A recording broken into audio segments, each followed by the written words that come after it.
Alors, messieurs, dames, a priori, vous aviez une information que ça commençait à 14h30. Donc, je suis désolée, on va commencer donc maintenant pour pas que vous soyez trop dans l'attente. Donc, je suis ravie de pouvoir vous accueillir ici à la Faculté de médecine de Nantes pour cette journée sur l'incontinence urinaire. Euh, la thématique de cette année, c'est plutôt l'hyperactivité de vessie. Donc, on va commencer à en parler avec ma consoeur, le docteur De Guéry. On va vous dire un peu ce que c'est que cette hyperactivité de vessie et comment on peut la traiter pour améliorer les choses. Mais vous le verrez, cette hyperactivité de vessie, elle peut être aussi associée à d'autres pathologies. Notamment, on parlera de cela avec notre consoeur, le professeur Duchalet. Ça peut être associé à de l'incontinence fécale aussi, des fuites de sel. On parlera aussi d'hyperactivité et certaines formes de douleurs au niveau pelvien, avec le docteur Lévesque qui est quelque part dans l'assistance. Et puis également, mon confrère, le professeur Tubert, nous parlera un petit peu de pathologie gynécologique associée, et en particulier l'endométriose, qui peut aussi être associée à cette hyperactivité de vessie. Donc, vous voyez, un programme assez riche. Donc, moi, je suis le professeur Permoin Verbe, je suis urologue au CHU de Nantes, dans le même service que le docteur De Guéry, urologue également. Et donc, on va démarrer dès à présent en vous parlant d'hyperactivité de vessie. S'il y a des questions, ça peut tout à fait être aussi au fil de la présentation. Vous n'hésitez pas, si vous vous sentez à l'aise de poser des questions, on peut y répondre sur le moment. Et bien sûr, après les présentations, il y aura un petit moment de pause pour aller visiter aussi les stands parce qu'on a la chance aujourd'hui d'être accompagné de nos partenaires industriels et de santé qui pourront vous montrer également différents dispositifs ou différents traitements qu'on vous présentera aujourd'hui. Donc, ça permettra aussi de reposer des questions à ce moment. Alors, c'est le moment technique puisque le monsieur va tout brancher, mais alors on va faire ça. Parce qu'il a changé de... On va avoir le bon truc tout de suite. Voilà, et on va faire...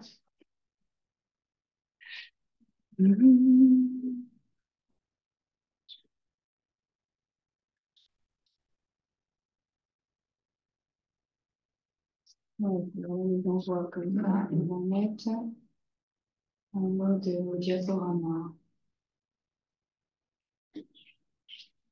Voilà. Alors, l'hyperactivité de vessie. Alors, qu'est-ce que c'est que cette hyperactivité de vessie? Donc, cette hyperactivité de vessie, c'est quelque chose qui est assez fréquent. On le reverra, mais ça touche à la fois les hommes, les femmes, les jeunes, les plus âgés, et c'est fréquent, c'est à peu près 14% de la population, tout confondu, quel que soit l'âge. Mais ça, on en reparlera un peu. Alors, qu'est-ce que c'est que cette vessie hyperactive? C'est surtout le fait d'avoir des envies urgentes. Normalement, lorsque la vessie se remplit, vous avez l'information régulière que la vessie se remplit. On sait que là, on a un petit peu envie, puis un peu plus, puis à un moment, il va falloir y aller, trouver des toilettes. Le problème avec ces envies très urgentes dans l'hyperactivité de vessie, c'est qu'en fait, l'envie d'uriner, elle arrive d'un seul coup. C'est-à-dire que vous êtes en train de faire quelque chose, de lire un livre, de regarder la télé, de travailler, et tout à coup, l'envie d'uriner arrive d'un coup, brutalement, et parfois, on n'a même pas le temps d'aller aux toilettes. Des fois, des fuites d'urine avant d'arriver aux toilettes. Donc, c'est ça qu'on appelle l'incontinence, les fuites d'urine sur ces envies urgentes. Donc, c'est ça la vessie hyperactive, comme si elle fonctionnait un peu toute seule, comme si on ne pouvait plus la contrôler. Quand l'envie d'uriner arrive, c'est tout de suite, c'est maintenant et parfois pas dans les bonnes conditions. Donc, on imagine bien le problème d'un point de vue social et de la gêne que cela peut occasionner. C'est souvent associé à des envies fréquentes d'uriner. Comme elle se contracte un peu toute seule, ça donne certes des envies urgentes, mais aussi assez fréquentes.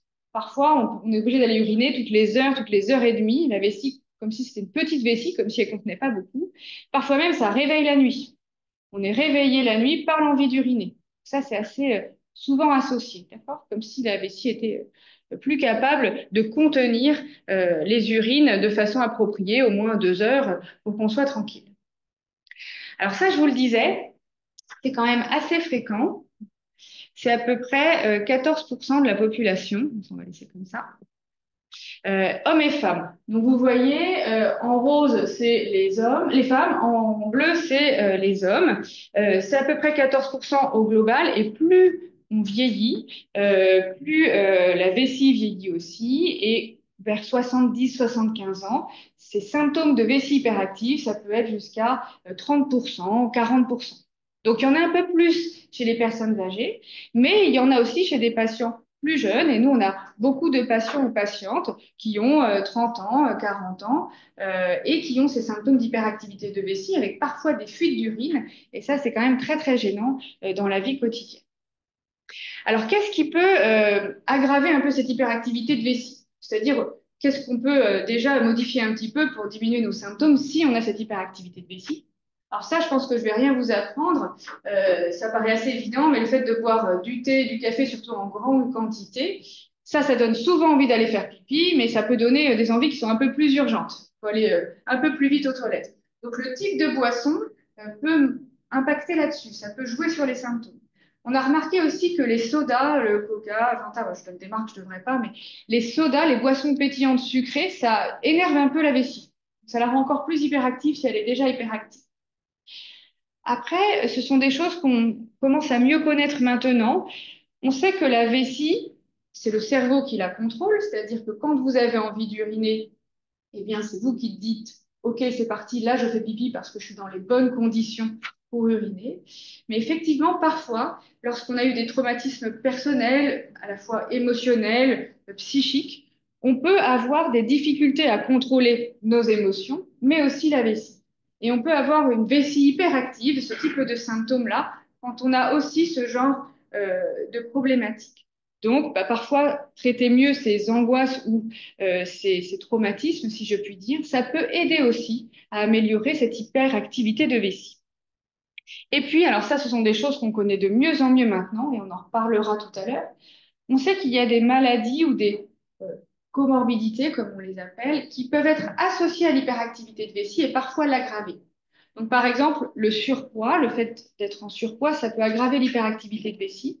Le diabète, également, on en reparlera, si on est un peu constipé ou à l'inverse, si on a des diarrhées, c'est-à-dire si le système digestif, le transit n'est pas très bon, ça peut jouer sur les signes urinaires. Et souvent, on demande à nos patients, ils ne comprennent pas toujours pourquoi on leur pose la question, mais quand les patients viennent nous voir pour une vessie hyperactive, on leur pose souvent la question, et comment ça va le transit? Alors, ils ne comprennent pas toujours, mais on en reparlera aussi avec le professeur du chalet. Les organes sont très proches, ils ont les mêmes innervations, et s'il y en a un qui fonctionne pas bien, ça répercute sur l'autre. Donc, si on a une constipation, on peut avoir encore plus de vessie hyperactive. Alors, forcément, il y a un retentissement important de cette hyperactivité de vessie sur la qualité de vie. Encore plus probablement s'il y a des fuites d'urine associées, mais rien que le fait d'aller très souvent faire pipi, de toujours se poser la question où sont les toilettes et d'avoir peur d'éventuellement avoir une fuite, ça retentit beaucoup sur la qualité de vie. Il y a même des études qui ont montré que ça retentissait encore plus que le diabète ou l'hypertension artérielle, d'un point de vue social, j'entends. Donc, il y a vraiment un impact sur la qualité de vie. Et puis, voilà, ça peut vraiment prendre la tête, entre guillemets. Il y a aussi un retentissement d'un point de vue économique. Alors, c'est vrai qu'en France, on a la chance d'avoir un très bon système de soins où il y a beaucoup de soins remboursés. Donc, c'est vrai que sur les médicaments ou les dispositifs dont on parlera, il n'y a pas de souci d'argent avec ça. Mais vous savez sans doute peut-être que les protections urinaires pour les fuites d'urine ne sont toujours pas remboursées. Donc, on a certains patients qui se plaignent de ça et qui veulent les aides pour trouver des solutions d'un point de vue financier, parce que parfois l'incontinence est tellement importante qu'il faut mettre des protections plusieurs fois par jour, épaisses, et ça coûte de l'argent. Ça coûte de l'argent et ça, c'est pas pris en charge, même si on essaye de faire un peu changer les choses à ce niveau-là. Alors, vous voyez, cette hyperactivité de vessie, je vous ai dit, c'est 14% de la population, tout confondu. Alors, je ne sais pas combien on est en France, je ne suis pas très douée sur les calculs, mais c'est un certain nombre de personnes. Et ce que l'on sait, c'est que sur cette population qui est gênée par l'hyperactivité de vessie, il n'y a que 35% des patients qui consultent pour cela. Alors, peut-être que ceux qui ne consultent pas ne sont pas très gênés, c'est possible, mais aussi peut-être que vous savez, il y a toujours cette question du tabou. Parfois d'avoir un peu honte de consulter pour des problèmes de fuite d'urine. Alors, je ne vous raconte pas pour les fuites fécales, c'est sans doute encore pire, hein, Madame Duchalet nous le dira, mais déjà les fuites d'urine, les gens ont du mal à venir consulter spécifiquement, et surtout, c'est vrai que parfois, si les médecins ne posent pas la question, on n'ose pas en parler.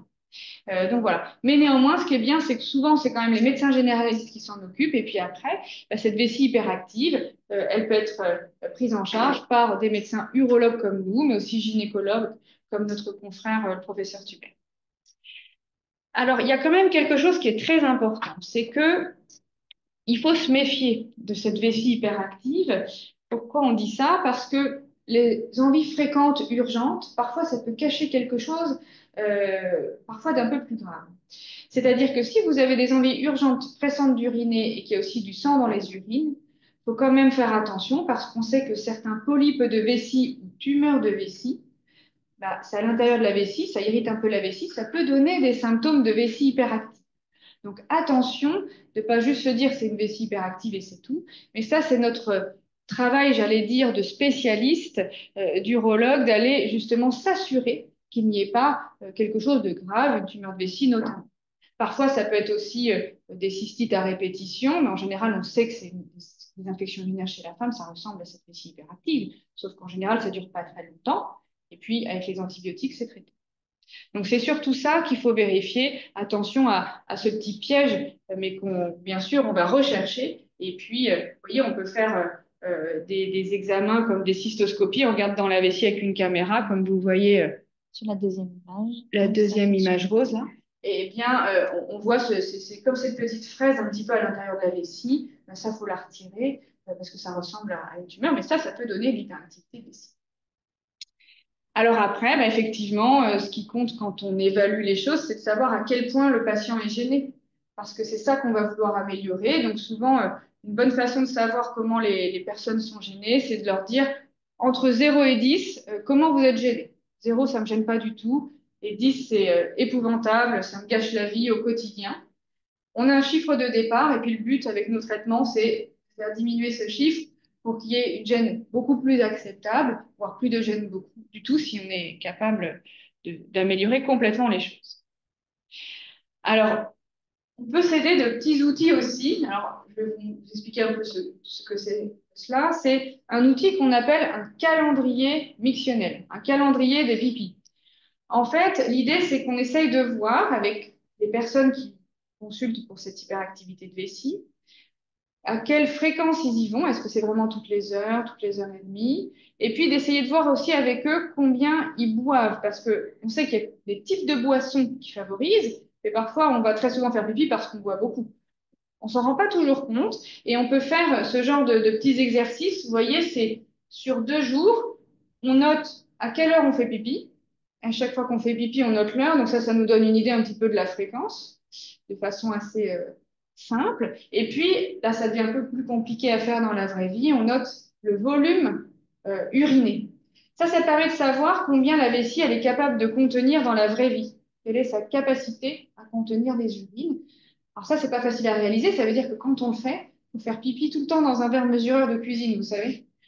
Donc bon, on s'arrange avec les patients, mais en général, les gens très gênés le font volontiers. Et puis vous voyez, par exemple, sur ce calendrier-là, tout en bas, on additionne tous les pipis, ça fait 3,7 litres. Donc si on urine 3,7 litres, c'est qu'on boit au moins 3,7 litres, ce qui est beaucoup quand même. Et probablement que déjà en diminuant un petit peu les apports, eh bien, on va améliorer les choses. Et si on se rend compte que le patient nous dit, ben, moi je suis très gêné parce que je me réveille la nuit et qu'en fait il boit beaucoup en fin de journée, on revoit ça avec lui et puis il boit un petit peu moins le soir. Et juste sur des petites choses comme ça, on peut modifier un petit peu les symptômes. Donc c'est un petit exercice qu'on fait faire souvent. Alors on va parler un peu de traitement, sauf si vous avez déjà des questions à ce stade. Tu veux dire un mot des traitements Ouais. Donc, comme le disait Madame Perroin-Verbe, le premier traitement, après avoir fait vraiment un interrogatoire exhaustif et l'examen clinique, ce sera ce qu'on appelle, nous, mesures comportementales, c'est-à-dire des conseils sur les choses à faire dans la vie de tous les jours. En premier lieu, il y a Bien sûr, le volume des boissons ingérées, le temps dans la journée également, le type de boisson, ça on l'a déjà dit. Il y aura également, on sait que le surpoids ou l'obésité est un facteur de risque, donc on peut aider les patients à s'orienter vers des professionnels pour les aider. Également d'autres pathologies, je ne sais pas si c'est là qu'on en parle, comme le diabète. Non? Oui, ouais, c'est ça.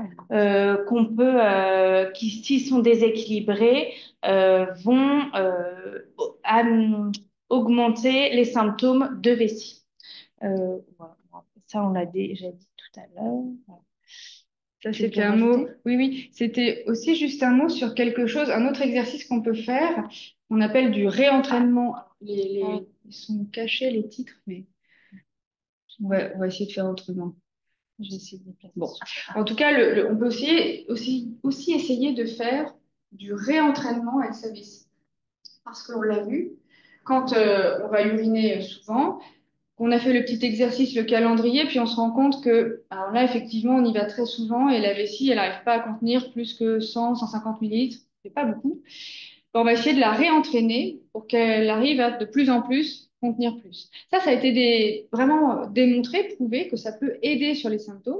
Alors, c'est pas toujours facile à faire, mais il vaut mieux commencer à le faire à la maison, hein, sinon on se met dans des situations un peu compliquées. On se dit, bah, globalement, quand j'ai envie d'uriner, je vais essayer d'attendre un petit peu, 1 minute déjà, 1 minute de plus par rapport à d'habitude. Si ça se passe bien, qu'on arrive à contrôler qu'il n'y a pas de fuite, on se dit, bah, la prochaine fois, j'attends 1 minute 30. Vous voyez, on pousse un petit peu, puis 5 minutes, et puis peut-être qu'en fait, tout simplement, on va petit à petit arriver à diminuer un petit peu cette envie forte d'uriner, de la contrôler. Donc, ce réentraînement de vessie, ça a été montré. Pas toujours facile à faire, comme je vous le disais, mais on peut essayer de pousser un petit peu sa vessie, si je puis dire, à contenir un peu plus, puis essayer de voir si on peut un peu mieux contrôler cette envie d'uriner qui nous tombe dessus. C'est pour ça qu'on peut prescrire de la kinésithérapie, alors même que le sphincter est un organe qui fonctionne bien chez ces patients-là. Mais le fait de s'entraîner quand même à se retenir, eh bien, ça va nous aider petit à petit à régler quelques symptômes. Donc, la kiné est aussi utile dans ce type de symptômes. Tout à fait. Et ça ne veut plus marcher, bien sûr. Ensuite. Pardon, je termine. Non, c'est pas grave. Hop. Et tout à fait. Donc la kiné, c'est une des premières choses qu'on prescrit. Alors souvent, on a l'habitude de penser la rééducation périnéale, c'est plus pour les fuites à l'effort, c'est-à-dire les fuites quand on tousse, quand on éternue, pour apprendre à bien serrer et éviter que ça fuit quand on fait des efforts. Mais en fait, ça marche aussi dans cette vessie hyperactive. Pourquoi? Parce que exactement comme le disait le docteur de Guéry, quand l'envie d'uriner arrive, si on serre les fesses aussi, c'est-à-dire en fait si on serre le sphincter, ben, ça permet de calmer un peu cette envie d'uriner. Je ne sais pas si vous avez déjà remarqué les petits enfants qui sont en train de jouer dans la cour d'école ou dans les parcs. Parfois, quand ils n'ont pas encore le cerveau qui contrôle bien la vessie, et puis parfois ils sont tellement occupés à jouer que en fait, la vessie elle leur dit il faudrait y aller là, mais ils n'entendent pas. En fait. Ils ne veulent pas surtout entendre parce qu'ils sont bien en train de jouer. Et puis tout à coup, l'envie arrive d'un coup, et je ne sais pas si vous avez remarqué, parfois ils font ça comme ça. Ils font pipi. Et en fait, ce mouvement-là, c'est tout simplement serrer un petit peu au niveau des fesses et du sphincter. Et ça permet de calmer quelques secondes, quelques minutes, parfois l'envie d'uriner. Et c'est exactement ce qu'on apprend comme mécanisme dans la rééducation, c'est arriver à recontrôler ses muscles et en serrant, peut-être qu'on arrivera à mieux contrôler l'envie d'uriner. Donc ça marche très bien, mais on ne va pas revenir là-dessus. Mais en tout cas, c'est une des premières choses qu'il faut. Une chose aussi qui est importante à bien identifier, ça c'est vrai chez les femmes surtout, on a remarqué qu'il y a plus de vessie hyperactive quand on prend de l'âge, mais il y a aussi un facteur, c'est la ménopause. La ménopause, ça fait beaucoup de modifications, mais ça peut aussi modifier un peu le fonctionnement de la vessie. Et on sait qu'on a un peu plus d'hyperactivité de vessie quand on a la ménopause qui est arrivée. Et donc, en fait, on sait aussi qu'en traitant cette ménopause de façon assez simple, je vais vous le montrer, on peut améliorer dans un certain nombre de cas cette hyperactivité de vessie. Alors, la ménopause, on peut la traiter sans prendre des traitements généraux, hein, mais on peut utiliser des crèmes localement met au niveau du vagin, 2, 3 fois par semaine. Donc là, je vous ai mis un type de crème, mais il y en a d'autres. Et en fait, en faisant ça, on remet un petit peu d'hormones au niveau du vagin, de l'urètre. Et ça peut améliorer les fuites d'urine en général, mais en particulier l'hyperactivité de vessie. Donc, vous voyez, tout à l'heure, je vous ai dit, on pose des questions au niveau du transit, parce que ça peut jouer, mais on pose aussi des questions au niveau gynécologique et au niveau de la ménopause, ça on le sait. Et donc, le transit, parlons-en, effectivement, ça on le sait. Quand on est constipé, qu'on a du mal à aller à la selle, soit parce qu'on n'y va pas très souvent, soit les selles sont un peu dures, soit c'est dur à évacuer, eh bien, ça peut aggraver un petit peu cette vessie hyperactive.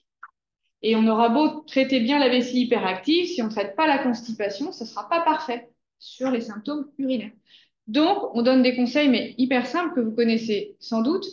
Déjà, vous voyez en haut le fait d'utiliser un petit marchepied. Je ne sais pas si vous avez déjà entendu parler de ça. Pourquoi? Donc ça, c'est assez connu, hein. C'est très efficace, tout à fait. Et alors, nous, on en a même dans le service d'urologie, alors que c'est pas de l'urologie à première vue, pour le montrer aux patients. Parce que si on fait ça, qu'est-ce qui se passe? En fait, on détend un petit peu les muscles, les sphincters au niveau de l'anus, cette fois-ci. Et ça permet que ça facilite le passage des selles. Surtout quand on a du mal à évacuer. Vous voyez, c'est un petit peu comme dans les toilettes turques, hein. On est très accroupi et finalement, c'est ce qu'il y a presque de plus physiologique pour aller à la selle. Donc, le petit marchepied, ça peut aider pour évacuer. Les autres choses, c'est quoi? Bah, boire pas mal d'eau quand même, mais pas trop quand même, parce que sinon, on ira tout le temps faire du pipi. Trouver un bon équilibre. On mange des fibres, des choses comme ça. Et puis, il y a des choses assez spectaculaires que nous ont appris nos collègues de chirurgie digestive. On peut utiliser un peu comme des probiotiques, mais aussi ce genre de choses, du psyllium blond. Alors ça se trouve en magasin bio, je crois. Donc, c'est pas remboursé malheureusement. Mais ça permet d'avoir des selles un peu moins dures, vous voyez, et qu'on aille un peu plus souvent à la selle. Ça ou les graines de chia, vous savez, c'est ce genre de choses qui améliorent un petit peu la consistance des selles. Donc, ce sera encore plus facile à évacuer. Alors, maintenant, on va passer aux possibilités de traitement. Je vais dire un mot là-dessus. Donc, un traitement qui est de plus en plus développé, que nous, on prescrit énormément dans le service, c'est la neuromodulation tibiale. Donc, qu'est-ce que c'est? Comme on vous l'a expliqué, la vessie, elle est contrôlée par des nerfs. Et là, on va essayer, si vous voulez, de calmer les messages nerveux qui arrivent à la vessie, qui font qu'elle se contracte de trop et qu'elle donne ces envies pressantes d'uriner, avec un petit appareil qu'on va brancher au niveau de la malléole interne. On va stimuler le matin et le soir. Et par ce traitement, la vessie petit à petit va apprendre à se calmer. Donc, le plus souvent, ça a un effet uniquement pendant la durée du traitement. Les patients demandent si est-ce que ça guérit de l'hyperactivité vésicale. Parfois oui, mais en général non. Nous, on aime vraiment beaucoup ce traitement. Pourquoi? Parce qu'il n'a aucun effet indésirable. C'est-à-dire que ça va pas être un médicament qui va être dans la circulation générale. Nous, nos médicaments pour la vessie vont avoir tendance à constiper. On vous a dit que c'était vraiment pas bon également pour la vessie. Donc, grâce à ce traitement, on n'a pas d'effet indésirable. Il va avoir une action sur la vessie, mais pas seulement, sur l'ensemble des organes pelviens. On sait que les patients qui ont également des douleurs ou de la constipation, ça peut aussi les aider. Donc, c'est pour ça que nous, on prescrit. Il faut juste savoir que ce traitement peut être prescrit uniquement par un médecin spécialisé. Votre médecin généraliste ne peut pas vous le prescrire. Tu me diras une autre question?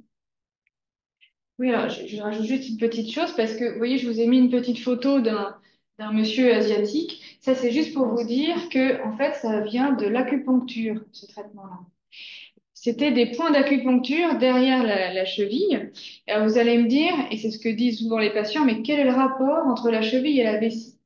Eh bien, c'est pas du tout fumeux, c'est tout à fait réel et anatomique. C'est que derrière la cheville, il y a un nerf qui s'appelle le nerf tibial, qui a des racines nerveuses communes avec les nerfs qui s'occupent de la vessie. En fait, si on stimule ce nerf, c'est comme si on stimulait les nerfs de la vessie, sauf que c'est plus facile de stimuler la cheville que d'aller stimuler en profondeur à ce niveau.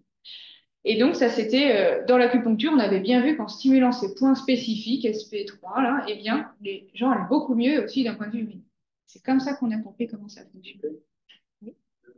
C'est dur combien le traitement le matin et le soir? Donc, c'est la diapo justement d'après. C'est parfait. Merci beaucoup pour cette question. Alors, je vais répondre, mais il y a juste une petite précision. Vous voyez, en France, on met des patchs comme ça sur la cheville. Il faut savoir que dans d'autres pays, et beaucoup de pays européens, ils utilisent plutôt une aiguille au contact du nerf, ce qui est un peu plus compliqué. Il faut venir à l'hôpital pour faire les séances. Nous, on a la chance en France d'avoir des dispositifs qu'on peut utiliser à la maison avec des patchs comme ça à travers la peau. Et donc, pour vous répondre, monsieur, ça se fait donc à la maison par les patients eux-mêmes. Et classiquement, c'est 1 à 2 séances de 20 minutes par jour. Donc, en fait, on lance la séance, c'est une vingtaine de minutes. En tout cas, pour la vessie hyperactive, c'est ça. Vous verrez qu'il y a d'autres programmes qu'on peut utiliser pour les douleurs. Pour l'incontinence fécale, c'est un programme similaire. Mais c'est à peu près 20 minutes, 1 ou 2 fois par jour. Et en fait, ce qu'on fait au départ, c'est qu'on fait un système de location du dispositif pour savoir si ça fonctionne. C'est-à-dire que vous louez le dispositif pendant 3 à 6 mois. Et puis, si ça fonctionne vraiment bien, vous êtes très amélioré, ça peut être acheté et ça, c'est pris en charge. Et ça, on pourra en discuter aussi La location après. également. Voilà, la location est prise en charge et l'achat aussi. On pourra en discuter parce que on a beaucoup de nos prestataires qui sont là et qui vont pouvoir vous le montrer. Ça, on peut passer aussi un peu. C'est juste pour dire que il y a, vous voyez, le premier que je vous avais montré, il y avait des petits fils là à la cheville reliés à un boîtier. Et ce dont on s'est aperçu, c'est qu'il y avait certains patients qui arrêtaient le traitement au bout d'un moment parce que c'était un petit peu compliqué, il fallait mettre des patchs, ça prenait du temps. Et donc, du coup, il y a eu vraiment des nouveaux dispositifs qui ont été développés pour faciliter les choses, que ce soit vraiment très simple à utiliser. Et là encore, vous les verrez dans le hall de la faculté, il y a plusieurs types de dispositifs. Vous voyez, il y en a un ici qui s'appelle le système Eurostim sans fil, wireless. On met les patchs sur la cheville, puis après, hop, le système vient se clipser. Et puis, on a une petite télécommande pour lancer le programme. Parce que c'est pas du tout obligatoire d'être immobile pour la stimulation. On peut complètement marcher avec ou sans fil, mais c'est plus facile quand il n'y a pas de fil. Vous voyez, après, il y a d'autres systèmes comme un petit bracelet. Ici, c'est le Tensi Plus. Et puis, on a même des chevillères. Ça, c'est très récent. Et ça, c'est intéressant parce qu'en plus, c'est en fait relié à votre téléphone avec une application. Et comme ça, vous pouvez vous voir combien de séances vous avez fait. Si vous n'avez pas oublié d'en faire, normalement, on s'en souvient, mais on sait aussi ce qu'on fait. On peut aussi remplir, vous savez, le calendrier mictionnel dont je vous ai parlé là. Je note l'heure et le volume. Vous pouvez très bien le refaire un peu plus tard parce que vous avez l'impression que ça marche, mais vous voulez voir si vraiment ça marche aussi sur votre capacité de la vessie à contenir. Vous pouvez le faire aussi après, avec cette application. Vous avez un vrai suivi. Vous aviez une question, madame, je crois. Demander si vous pouvez faire une simulation manuelle sur les Ah, points de Alors, oui, tout à fait. Alors, j'ai pas de données scientifiques là-dessus, parce que c'est pas toujours évalué scientifiquement, mais c'est tout à fait possible. Et si vous aimez faire de l'acupuncture, quelle que soit la raison, pour des douleurs, pour le bien-être, vous pouvez demander si en plus il y a ces symptômes de vessie hyperactive, de faire ces points derrière la cheville, c'est le point SP3. Et ça, les acupuncteurs connaissent ça. Et puis on voit si ça fonctionne. Mais de toute façon, c'est effectivement là qu'on peut stimuler. l'intérêt de ce dispositif, c'est de le faire de façon répétée, matin et soir. Et souvent, les patients disent, bah, si je l'oublie en vacances ou quoi que ce soit, bah, je vois bien que ça va moins bien. Ou quand ils ont une période de moins bien, bah, ils font des séances plus longues et ça les aide. Les patients s'adaptent à leurs symptômes et ça fonctionne bien comme ça. En fait, c'est une sorte d'acupuncture à la maison. Donc, c'est l'intérêt, c'est vraiment ça, de pouvoir le faire un peu au quotidien. Parfois, on a des patients qui finalement sont mieux et ils font 1 fois tous les 2 jours. Oui. Tous les 2 jours, puis finalement, c'est pas si mal tous les 2 jours. Ça reste efficace. Donc, vous voyez, après, c'est un peu personnalisé et c'est ça qui est intéressant. Et effectivement, encore une fois, il n'y a pas d'effet indésirable. Ce n'est pas censé faire mal la stimulation, hein, ça fait une petite vibration. Et puis ça peut traiter aussi d'autres problèmes.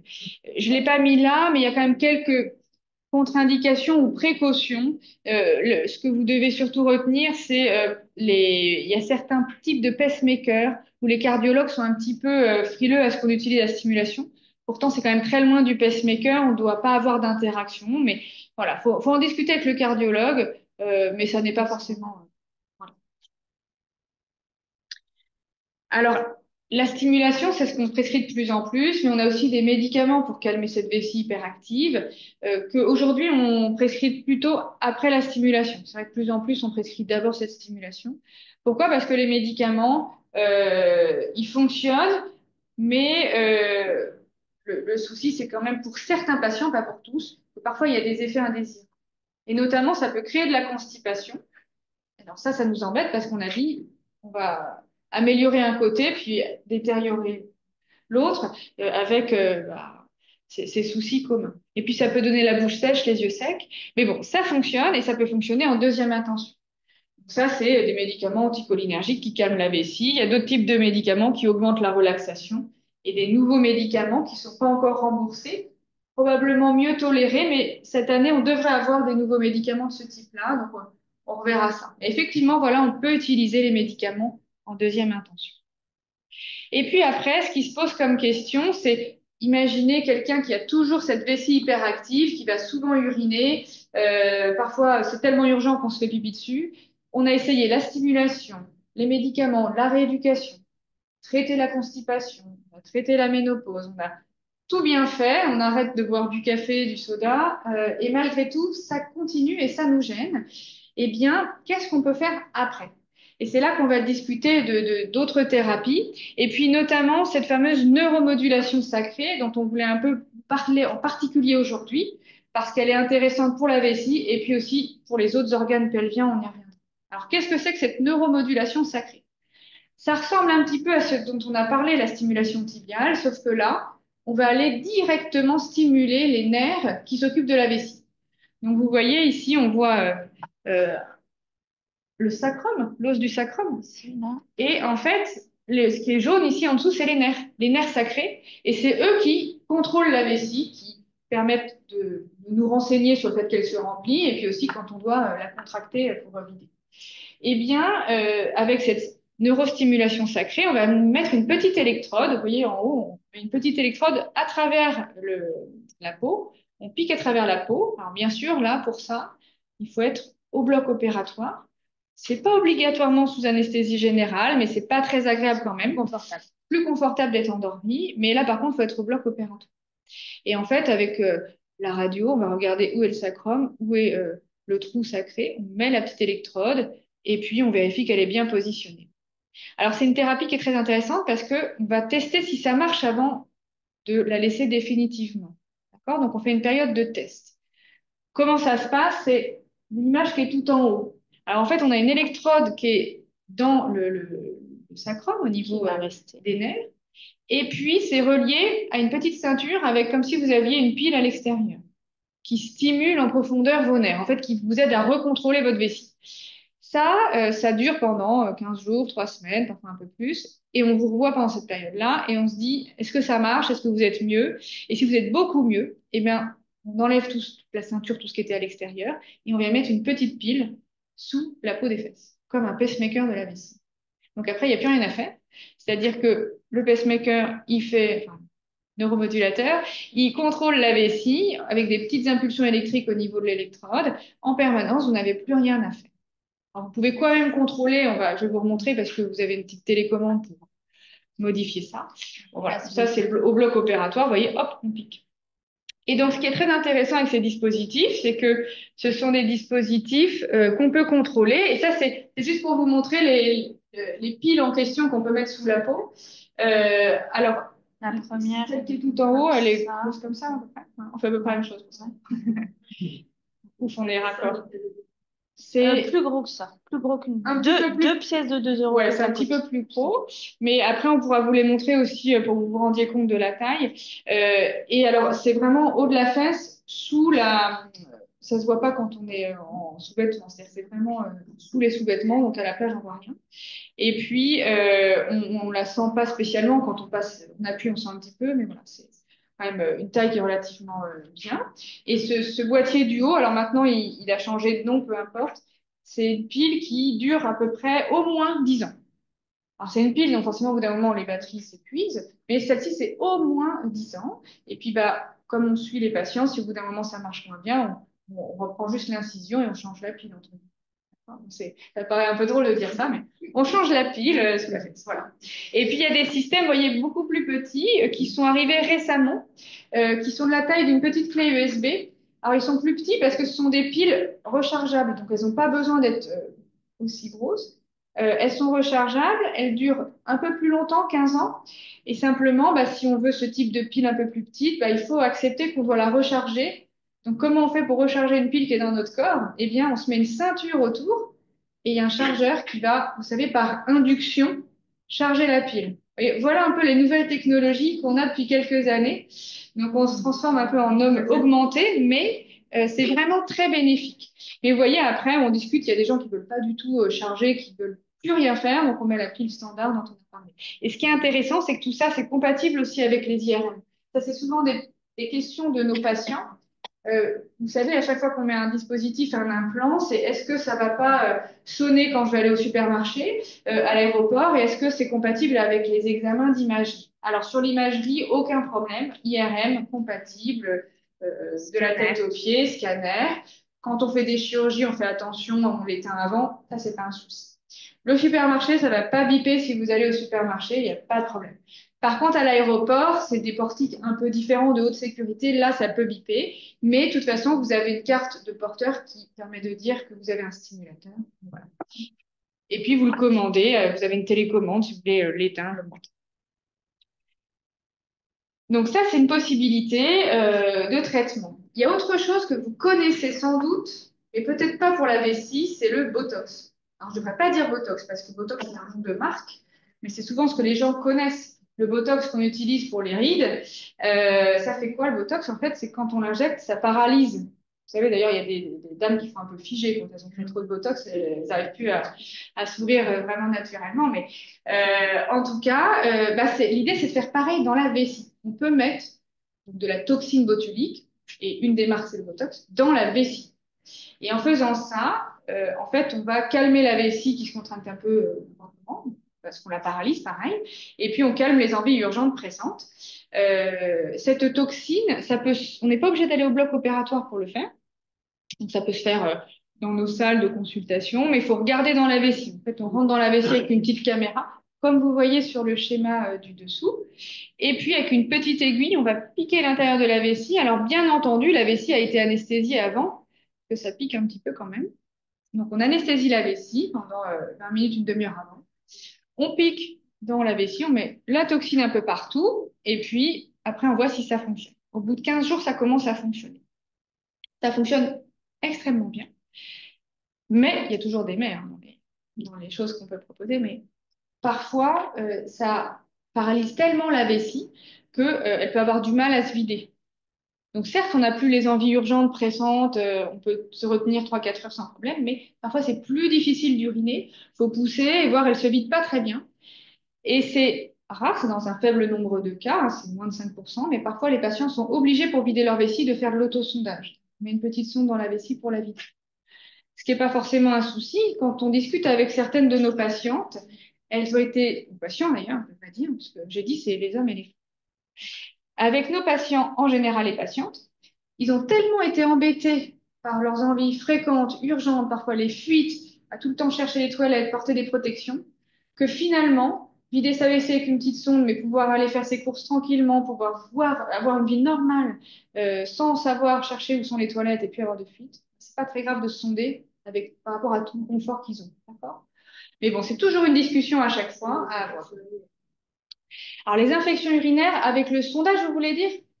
Alors, oui et non. Quand on a, mais vous avez raison de le dire, les infections urinaires, c'est plutôt quand on démarre l'autosondage, souvent au départ, parce que bah, la vessie, elle n'est pas faite quand même pour introduire une sonde dedans, ça c'est sûr. Et puis, mais après, il faut trouver le bon type de sonde. Mais en théorie, si on fait que du sondage, si on vide sa vessie régulièrement avec cette petite sonde, on n'est pas censé avoir d'infection urinaire. S'il y en a, c'est qu'il y a autre chose, il y a un germe qui est resté accroché à la paroi, ça se traite. Il y a des façons de traiter ces infections urinaires quand on fait de l'autosondage. Mais vous avez raison, ça peut être un problème, surtout au tout début quand on fait des sondages, c'est tout à fait sûr. À l'autosondage? D'accord. Mais c'est vrai que c'est un souci souvent au début. Ouais, voilà, c'est ça. Mais bon, on trouve en général une solution pour faire en sorte que ce soit mieux. Et puis, bon, ça c'est en dernier lieu, c'était pour vous dire tout ce qu'on peut faire. Alors ça, c'est vraiment très rare qu'on propose ça, mais il y a des patients et des patientes qui garde cette vessie hyperactive malgré tous les traitements dont on a parlé. Vous voyez, on commence avec des choses simples, la stimulation, toutes les règles dont on a parlé, traiter la constipation, tout ça, un peu de médicaments, éventuellement stimuler les nerfs sacrés, la pile sous la fesse, le botox dans la vessie. Et imaginez, au bout de 5 ans, 6 ans, on a tout essayé, c'est épouvantable. Parfois, mais c'est vraiment au dernier recours, on peut faire des chirurgies. Là, en fait, on enlève carrément la vessie, mais c'est assez rare et c'est vraiment après des années et des années souvent Et c'est d'évolution. avec la discussion en discussion de toute façon avec le patient, on fait bien sûr rien contre son consentement. Et c'est une décision commune. Et de toute façon, si le patient vient là, c'est qu'il en a besoin et envie. Donc, il y a des patients chez qui les traitements précédents ne fonctionnent pas vraiment, mais qui n'ont pas envie de se faire opérer, et d'autres qui réclament vraiment l'intervention et qui en sont très satisfaits. De toute façon, tout est une question de discussion ensemble, parce que le but, c'est de satisfaire au mieux le patient. Et puis, oui, pardon, allez-y. Alors, on peut en reparler après, mais je voulais juste dire un mot avant là-dessus parce que juste avant sur ça, parce qu'on a on a discuté d'un peu tous les traitements. Aujourd'hui, on n'arrive pas à savoir quel traitement va être le meilleur pour tel patient. Ça, c'est encore un peu difficile à déterminer. Mais néanmoins, on peut un peu affiner. C'est-à-dire qu'il y a des patients à qui on ne va pas forcément tout proposer. Quelqu'un qui est incapable de faire des autosondages parce que les mains tremblent, on n'arrive pas à mettre un petit tuyau dans sa vessie. Jamais, en tout cas, c'est notre décision, jamais on va proposer de mettre des injections de Botox dans la vessie parce que si la vessie a du mal à se vider, que le patient a beaucoup de difficultés à uriner, ça va le mettre encore plus en difficulté. Vous voyez, par exemple, quelqu'un qui ne pourrait pas s'autosonder, on ne pourrait même pas parler de cette option-là. Et à l'inverse, quelqu'un qui a la vessie hyperactive, un peu de fluide fécal, dont on parlera après, aussi un peu de douleur au niveau pelvien, bah, lui, c'est un bon candidat à faire de la stimulation, soit la cheville, soit la pile sous la peau, là au niveau des nerfs de la vessie, parce que ça peut traiter l'ensemble des problèmes. Donc, vous voyez, on peut quand même personnaliser. C'est pas aller de ligne en ligne comme un catalogue, c'est vraiment personnaliser et à chaque fois discuter avec les patients s'ils se verraient bien avec telle ou telle chose et jusqu'où on va justement pour améliorer les choses. Et parfois, jusqu'où on va, c'est la chirurgie.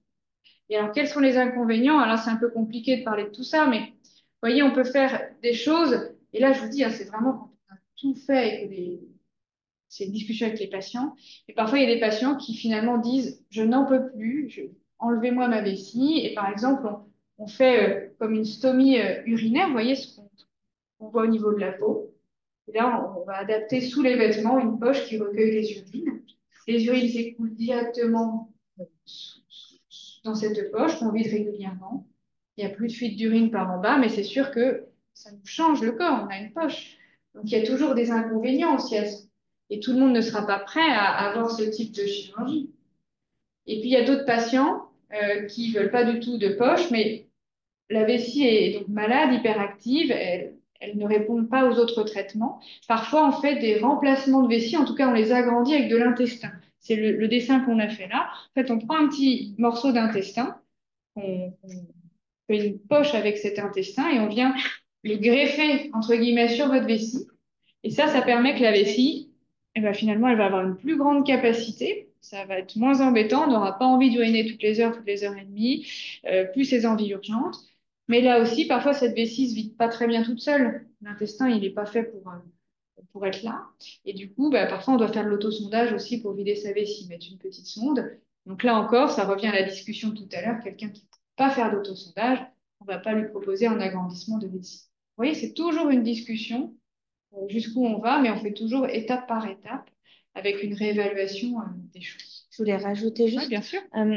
parfois le briquet, là, ce qu'on fait, la poche au niveau de la peau, c'est pas uniquement que la vessie est malade, mais imaginons quelqu'un qui a du mal à se déplacer, par exemple une maladie de Parkinson, une autre maladie surajoutée, qui a besoin d'aller 20 fois aux toilettes par jour, bah, pour lui c'est très très compliqué.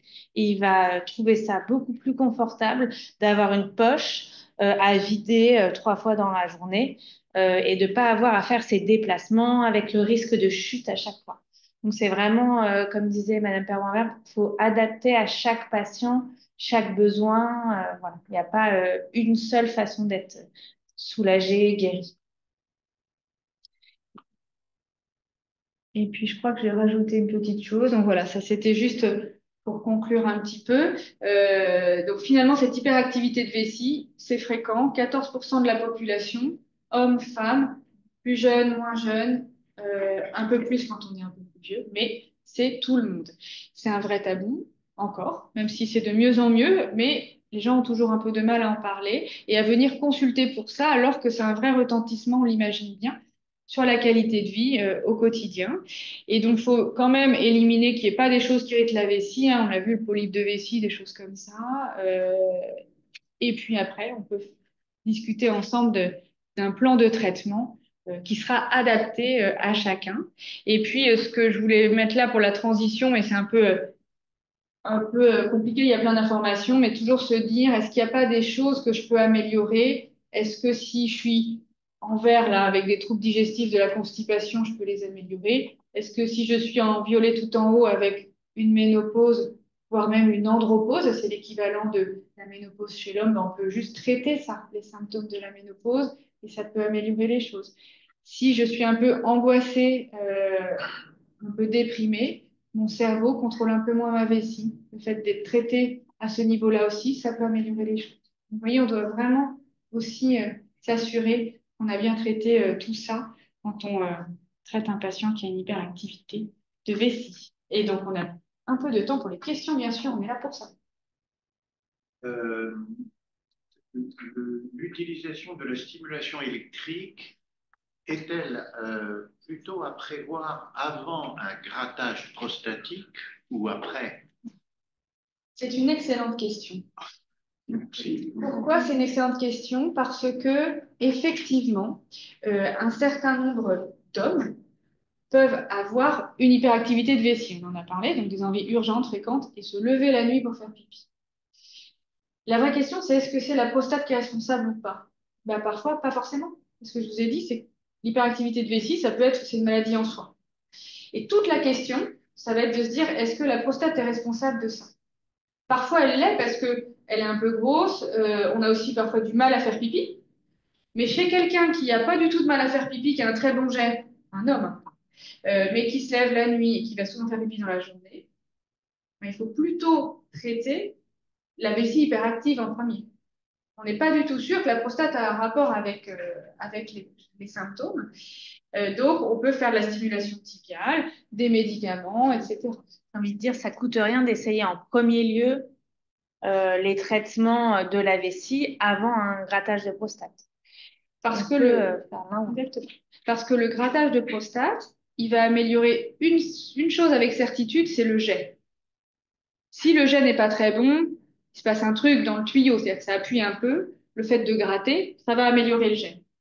Mais quand on a aussi ces envies urgentes, pressantes, etc., bah, une fois sur deux, ça n'est pas amélioré par le grattage de prostate. Ça, c'est un message important, hein. C'est une fois sur deux, c'est associé, mais pas forcément causé par la prostate, d'accord? Donc c'est pour ça qu'effectivement, c'est important d'abord de traiter, surtout si c'est ça qui est le plus gênant, surtout de traiter ça, la vessie hyperactive. Il y a aussi quelque chose qu'on peut discuter parce que votre question est vraiment importante. Le fait de se lever la nuit, on est passé un petit peu vite là-dessus, mais le fait de se lever la nuit pour faire pipi, surtout quand on vieillit, c'est vrai que c'est facile de dire chez les hommes c'est la prostate, mais les femmes aussi se lèvent un peu plus en vieillissant la nuit. Et parfois, ça peut être lié au fait qu'on produit plus d'urine la nuit. Normalement, il y a quelque chose qui est bien fait dans notre organisme, c'est qu'on sécrète, je ne sais pas si vous connaissez la mélatonine, c'est une hormone qui nous permet de bien nous cycler entre jour, nuit, etc. Ça marche super bien parce que les reins qui fabriquent les urines sont sensibles à ça et ils savent que la nuit, quand il fait nuit, bah, faut arrêter de produire des urines pour nous laisser tranquilles pour faire pipi. Ça, c'est vrai. Mais quand on vieillit un peu, ça marche moins bien ce truc. Et du coup, on peut produire un peu trop d'urine par rapport à ce qu'on devrait. Parfois, le fait de se lever la nuit, c'est parce qu'on produit trop d'urine. C'est pas la prostate, c'est pas je ne sais quoi. Et dans ces cas-là, bah, comment on peut le savoir? Bah, avec le petit calendrier qu'on vous a montré, on va se rendre compte que bah, quand vous additionnez tous les pipis de la nuit, ça fait beaucoup trop par rapport à ce qu'on devrait attendre en volume. pas en fréquence exactement, c'est qu'il y a en production d'urine, il y a trop. Et bien là, en fait, il faut jouer là-dessus. Et parfois, en fait, il faut chercher surtout si on n'a pas un syndrome d'apnée du sommeil. Vous allez me dire quel est le rapport? Et bien ce rapport, il est important parce qu'on s'est rendu compte que les gens qui font de l'apnée du sommeil, qui ronflent, qui font des pauses respiratoires la nuit, ça fait monter, enfin ça fait descendre un peu l'oxygène et monter le CO2, là, le gaz carbonique. Ça énerve un peu le cœur, qui énerve un peu les reins et qui fabrique des urines. Donc, en fait, ça veut dire que c'est rarement la prostate qui fait qu'on se lève la nuit, si je veux résumer. Alors que c'est ce que tout le monde pourrait penser. En tout cas, il faut se méfier que ce ne soit pas un problème de production trop importante d'urine la nuit, d'apnée du sommeil et tout ça. Parce que si on vous fait un grattage de prostate et qu'alors, en fait, le problème, c'était une production d'urine la nuit, ben, il n'y aura rien qui va changer. Et donc voilà. Et l'apnée du sommeil, ben, en fait, ça peut être le médecin traitant qui le fait dépister. C'est souvent des spécialistes qui font ça. On met un petit appareil pour voir si on fait des pauses ou pas. Et nous, on a beaucoup de patients qui se plaignaient surtout de ça, d'aller souvent uriner la nuit et on se rendait compte qu'ils produisaient trop d'urine. On appareille avec un petit masque, l'apnée, et les choses rentrent dans l'ordre tout seul. D'accord. Pareil, ça peut être aussi parce qu'on a des œdèmes au niveau des jambes. Dans la journée, bah, quand on s'allonge, les œdèmes ils diminuent, c'est réabsorbé et on produit plus d'urine. Il faut rechercher d'autres choses et pas se dire c'est la prostate qui fait ça. Complémentaire à la question, là, j'ai vu sur une revue une incision cervico-prostatique, ICP.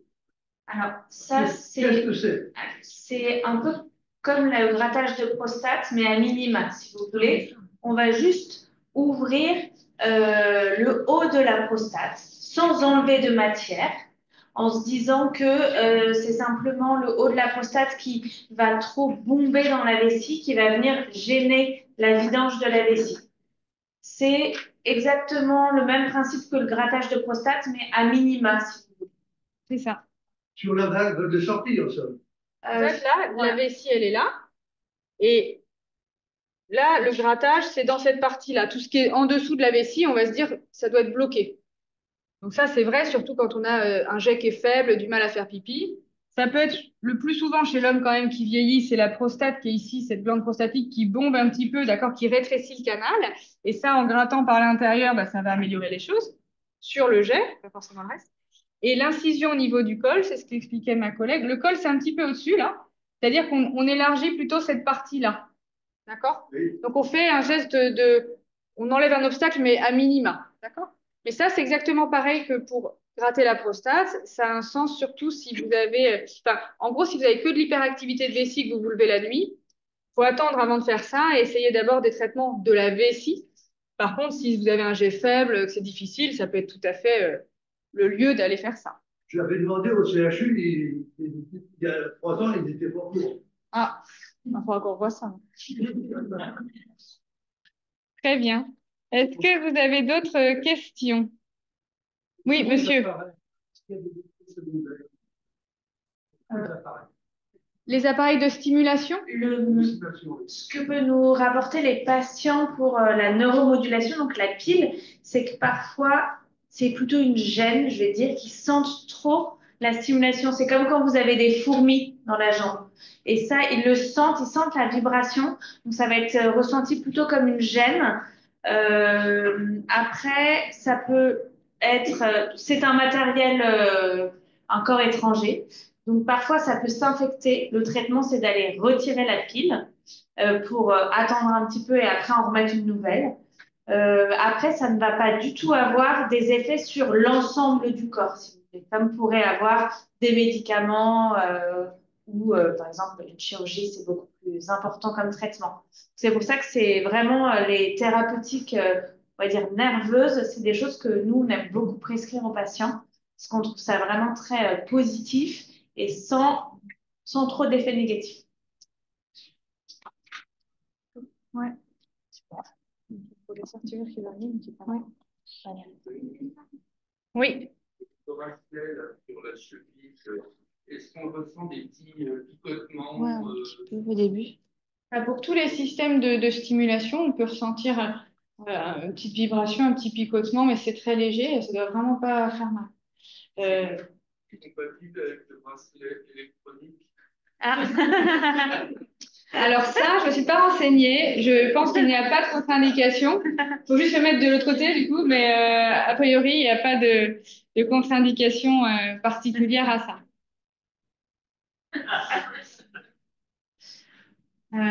Alors, si vous avez des questions, on peut continuer un peu parce que après, c'est le professeur Tubert qui va venir pour nous parler un petit peu de pathologie gynécologique. Non, mais après, sinon, je vais faire la continuation. Ah bah oui, on peut faire ça. Donc dans ce cas, vous savez, c'est le problème avec les chirurgiens, ils sont au bloc. Donc, heureusement, le docteur Lévesque est présent avec nous. Et donc on va parler un peu plus effectivement de pathologies douloureuses et pelviennes qui peuvent être associées avec l'hyperactivité de vessie. Hop. Alors, je cherche mon prénom.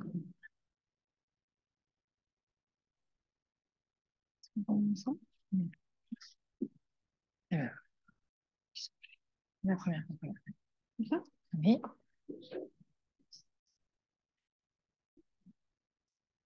En mode quoi? Ben, en présentation. Ouais, il faut juste que je partage. Ah oui, c'est partagé. C'est déjà partagé là. Oui. Bonjour à tous. On va changer un tout petit peu de registre parce que vous allez voir qu'on va parler de symptômes qui peuvent être très très proches de l'hyperactivité vésicale, à la différence près, et c'est pas une petite différence, que certains patients vont avoir ces symptômes donc d'hyperactivité, de pollakiurie, notamment le fait d'avoir envie de faire pipi tout le temps, associés à des douleurs. Je ne sais pas si ça vous parle, mais évidemment, quand en plus du fardeau de j'ai envie de faire pipi, je ne sais pas si je vais trouver des toilettes, j'ai peur qu'il y ait une fuite, il y a en plus une douleur, eh bien la vie devient effectivement très compliquée. Donc là, l'idée, c'était juste de vous exposer en fait cette forme un petit peu frontière, vous voyez, entre un problème de douleur chronique, comme on pourrait avoir mal à la tête de façon récurrente, ou mal au dos, ou mal aux intestins. Eh bien, il y en a qui ont mal à la vessie. Et puis, cette forme d'hyperactivité vésicale dont vient de parler le professeur Père-Verbe, qui finalement est une hypersensibilité de la vessie. Vous voyez, elle se contracte pour des trop petits volumes d'urine. Eh bien, moi, dans ce que je vais vous expliquer, dans le syndrome douloureux de la vessie, on va se rendre compte qu'en fait, cette hypersensibilité, elle ne joue pas que sur la perception du volume le remplissage de la vessie, mais aussi sur la pression à l'intérieur de la vessie, les capteurs de la douleur, d'accord, qui eux aussi vont s'activer pour des trop petites pressions, d'accord? Et du coup, en plus d'avoir envie de faire pipi très très urgemment, il y a des douleurs qui ne devraient pas exister. Et ça, on sait que l'hyperactivité de la douleur, enfin l'hyperactivité vésicale, eh bien, il y a des patients qu'on a rangés, que les urologues ont rangés dans la case hyperactivité vésicale, et à qui on a oublié de demander finalement si, en plus d'avoir peur que ça fuit, ça déclenchait une douleur. Parce qu'en fait, il y a des gens qui vont faire pipi tellement ça leur fait mal. Et que et que le seul moyen de soulager, c'est de laisser les urines partir. Voilà, ce qui n'est pas tout à fait la même chose que de ce dont on a parlé tout à l'heure. Alors, c'est pas, vous allez voir, en termes de traitement, c'est pas jour et la nuit, hein. Il y a plein de traitements qui vont marcher dans les deux situations, évidemment, mais à quelques nuances près. Et donc, c'est vrai que c'est une très bonne question de se poser. Est-ce que je vais faire pipi parce que j'ai peur que ça sorte? Ou est-ce que je vais faire pipi parce que j'ai peur d'avoir trop mal? Et c'est pas tout à fait la même chose. Quand on a peur, effectivement, qu'il y ait des douleurs, ou bien qu'il y a des douleurs un petit peu constantes qui donnent une envie quasi permanente d'uriner et que, au bout d'un moment, on est bien obligé d'y aller parce que c'est insupportable, on parle non pas d'hyperactivité vésicale, mais de syndrome douloureux vésical. C'est des douleurs chroniques, ça veut dire qu'elles évoluent déjà depuis au moins 3 mois, pour lesquelles, évidemment, on n'a pas trouvé une cause, une maladie de la vessie, c'est-à-dire qu'il n'y a pas de cancer dans la vessie, il n'y a pas d'infection urinaire, évidemment, et qui s'accompagne donc soit d'une envie quasi permanente d'uriner, soit d'une envie trop fréquente d'uriner. D'accord? C'est pas tout à fait la même chose. Les gens qui ont une envie quasi permanente d'uriner, au bout d'un moment, ils n'y vont plus. Ils savent très bien qu'ils y vont, c'est pour 3 gouttes, ça sert à rien. De toute façon, ça ne soulage pas leur envie. 5 minutes après, en fait, ils ont toujours les mêmes symptômes. Donc, au bout d'un moment, ils se régulent, ils y vont 5-6 fois par jour, à peu près comme tout le monde. Mais ils sont toute la journée gênés. Et comme vous voyez, En tout cas, il faut faire une endoscopie. On va voir que dans le bilan, il faut faire une endoscopie. D'abord pour éliminer un cancer, une, une lithiase, d'accord? Un petit calcul dans la vessie, évidemment, ça irrite. Mais aussi pour ranger, entre guillemets, classer les patients. On va voir qu'il y a différents types de syndrome douloureux de la vessie. Ça, c'est toutes les causes qui pourraient expliquer que la vessie, tout d'un coup, devient plus sensible qu'avant. Parce que les enfants ne naissent pas avec ce syndrome-là, hein. C'est quelque chose qu'on acquiert dans la vie.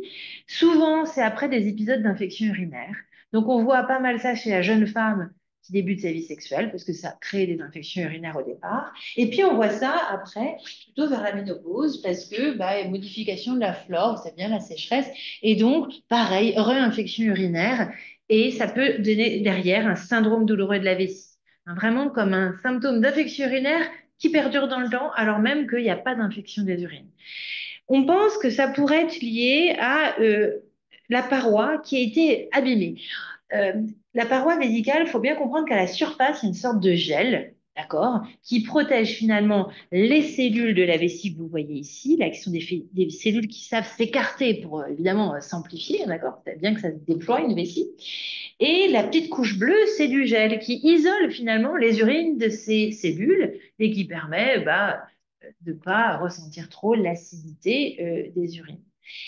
Eh bien, on pense que les infections urinaires les bactéries altèrent cette petite couche-là de protection et que c'est ça qui fait qu'on est plus sensible derrière à l'acidité des urines. Vous savez bien que si vous mangez ou buvez des choses qui vont acidifier les urines, vous allez avoir d'autant plus de symptômes. Donc toujours frontière entre simplement l'hyperactivité, j'ai peur que ça sorte, ou j'ai peur d'avoir trop mal. Mais en tout cas, ça donne les mêmes problèmes. On se demande si effectivement, c'est pas non plus une inflammation, finalement, des petites fibres nerveuses dans la paroi de la vessie qui font la perception de la sensibilité. Hein, est-ce qu'il n'y a pas eu quelque chose qui est venu abîmer ces fibres? En tout cas, les irriter. Alors, le bilan, il faut d'abord faire le calcul juridictionnel dont on a parlé. La grosse différence finalement que vous allez avoir dans l'hyperactivité, dont on a vu tout à l'heure un exemple, et le syndrome de la vessie, c'est la douleur. Donc souvent, nous, on demande l'heure où vous faites pipi, le volume, mais la douleur juste avant et puis la douleur juste après aussi. Alors, évidemment, si d'emblée, au premier rendez-vous, vous avez dit, bon, ça fait pas mal, on ne fait pas remplir ça. Mais si on vous dit que ça fait mal, on a besoin de savoir si le fait de faire pipi, ça soulage vos douleurs ou pas. Vous allez voir que ça permet de vous ranger dans deux catégories. Et puis, on a besoin aussi de savoir si le volume de pipi il est très, très variable dans le temps. Il y a des gens qui vont faire pipi toutes les 20 minutes dans la journée, mais la nuit, ils tiennent, allez, 2, 3 heures, voire parfois, ils tiennent toute la nuit. Le matin, ils ont 500 millilitres de pipi. Donc ça, on a plutôt envie de penser que la vessie peut faire son job, ok, mais que c'est les capteurs qui sont un peu trop sensibles. Pourquoi je vous dis ça? Parce que quand on dort, vous savez très bien qu'on peut allumer la lumière, qu'on peut parler à côté, alors, on peut continuer de dormir. Pourquoi on peut continuer de dormir? Parce que la nuit, nos capteurs, ils abaissent et ils rehaussent leur seuil de sensibilité. C'est-à-dire qu'il faut vous stimuler beaucoup plus que quand vous êtes éveillé pour déclencher un signal, d'accord? Il faut parler plus fort, il faut vous remuer plus fort, et c'est pareil pour la douleur. Donc normalement, si votre système de perception de la douleur fonctionne bien, la nuit, on est tranquille. Les gens qui sont réveillés par leur douleur, c'est toujours inquiétant, d'accord? Il faut toujours aller chercher une pathologie plutôt grave. Donc, calendrier mictionnel, ça nous donne des informations. ECBU, bien sûr, pour vérifier qu'il n'y a pas d'infection, c'est logique. Cytologie urinaire, c'est-à-dire examiner les cellules qu'on voit de votre vessie qui ont desquamé dans vos urines pour être sûr qu'il n'y a pas de traces de cancer. D'accord? Donc ça, c'est le b.a.-ba. Et puis après, alors le bilan urodynamique, on n'aime pas trop faire ça chez les gens qui ont des douleurs, parce qu'on n'est pas endormi quand on fait ça. On met des sondes dans les tuyaux, on remplit, on dilate. C'est pas très confortable et finalement, ça apporte pas tant d'informations que ça. L'examen phare, lorsqu'il y a des douleurs de la vessie avec une hyperactivité, c'est la cystoscopie sous anesthésie générale. D'accord? Ça sert presque à rien de tenter de faire une cystoscopie sous anesthésie locale. De principe, la patiente ou le patient vous dit que quand on dilate sa vessie, c'est insupportable. Vous n'allez pas lui faire sans endormir. Donc, il faut l'endormir. C'est une des raisons, c'est pour bien supporter l'examen. Et puis la deuxième, c'est que si vous endormez pas, la douleur liée par la distension, le produit dans la vessie, va faire interrompre l'examen très rapidement. La personne va dire arrêtez ça, ça j'en veux plus. Et le médecin, il n'aura pas bien pu examiner toute la vessie. D'accord? Donc, il faut endormir, bien remplir. Et là, il y a deux cas de figure. Soit on a une magnifique vessie, on peut remplir 600 millilitres, 700, 800. Il y a des gens qui ont une très très grande vessie. 1 litre. Bon, alors on ne peut pas claquer la vessie avec les techniques parce qu'on met une pression dont on sait qu'elle ne peut pas. Voilà. C'est évidemment, c'est quand même un petit peu maîtrisé par les urologues. Et donc, euh, ça permet de calculer ce qu'on appelle le volume anatomique de la vessie. C'est-à-dire quand on coupe les capteurs, parce que vous êtes anesthésié, cette vessie, est-ce qu'elle est normale ou pas? Et évidemment, si on perçoit on observe qu'elle est normale, alors là, on est sûr que c'est un problème de capteur. Et du coup, ça devient mon domaine. Parce que moi, je suis spécialiste, je suis réparateur d'alarme, si vous voulez. Je suis spécialiste de la douleur. Je suis spécialiste de... Une alarme sonne, mais pourtant, il n'y a pas de feu. Ah, bon, pourquoi elle sonne? Donc, moi, je m'occupe des câblages, des capteurs et pourquoi cette alarme est hypersensible. Et puis, l'autre catégorie, mais qui est très, très, beaucoup plus rare, c'est 6% des cas, où on va observer là ce que vous voyez, une vessie qui est très, très inflammatoire, avec des lésions bien spécifiques qu'on appelle les lésions de 1 heure, peu importe. Ça a été décrit à une époque, tenez-vous bien, où quand on faisait les cystoscopies, c'était avec un tube rigide et une bougie pour éclairer. Hein, d'accord? Donc autant vous dire que la précision de la description, bon, depuis, il semblerait que ça ressemble effectivement, cette lésion de 1 heure, HU2NER, à une sorte de rétractation de la paroi vésicale, un petit peu comme une cicatrice, si vous voulez. Donc, on a bien deux maladies différentes. Et pourtant les mêmes symptômes, c'est-à-dire quelqu'un qui peut pas supporter d'avoir sa vessie qui se remplit, ça fait mal, et puis évidemment, il a envie de faire pipi tout le temps. Et ces deux maladies, il y a la maladie de la paroi de la vessie, d'accord? Celle où il y a les lésions, je vous ai montré les photos, d'accord? Celle-ci, jour et nuit, quoi qu'il arrive, à partir de 150 millilitres de sang, je dis n'importe quoi, ça dépend des patients, mais d'un volume précis, c'est intolérable, il faut faire pipi. Et on voit sur le calendrier mictionnel, toutes les heures et demie, c'est très très régulier, le même volume, les mêmes douleurs. Ça, en général, c'est pour les urologues, j'allais dire. Il faut qu'ils aillent réparer cette vessie, parfois même aller jusqu'à l'intervention que vous avez vue où on remplace la vessie malade par les intestins. Bon. Et puis, il y a les autres, dont moi je vais m'occuper, qui n'ont pas spécifiquement d'anomalie de leur vessie, mais qui ont les capteurs de la vessie hypersensibles. Et là, il y a plein de causes d'hypersensibilité. On l'a vu, soit elle est acquise après une infection, les capteurs, ils sont plus protégés des urines, vous voyez, donc il faut un peu réparer ça. Soit, eh bien, il y a un contexte d'hypersensibilité à la douleur.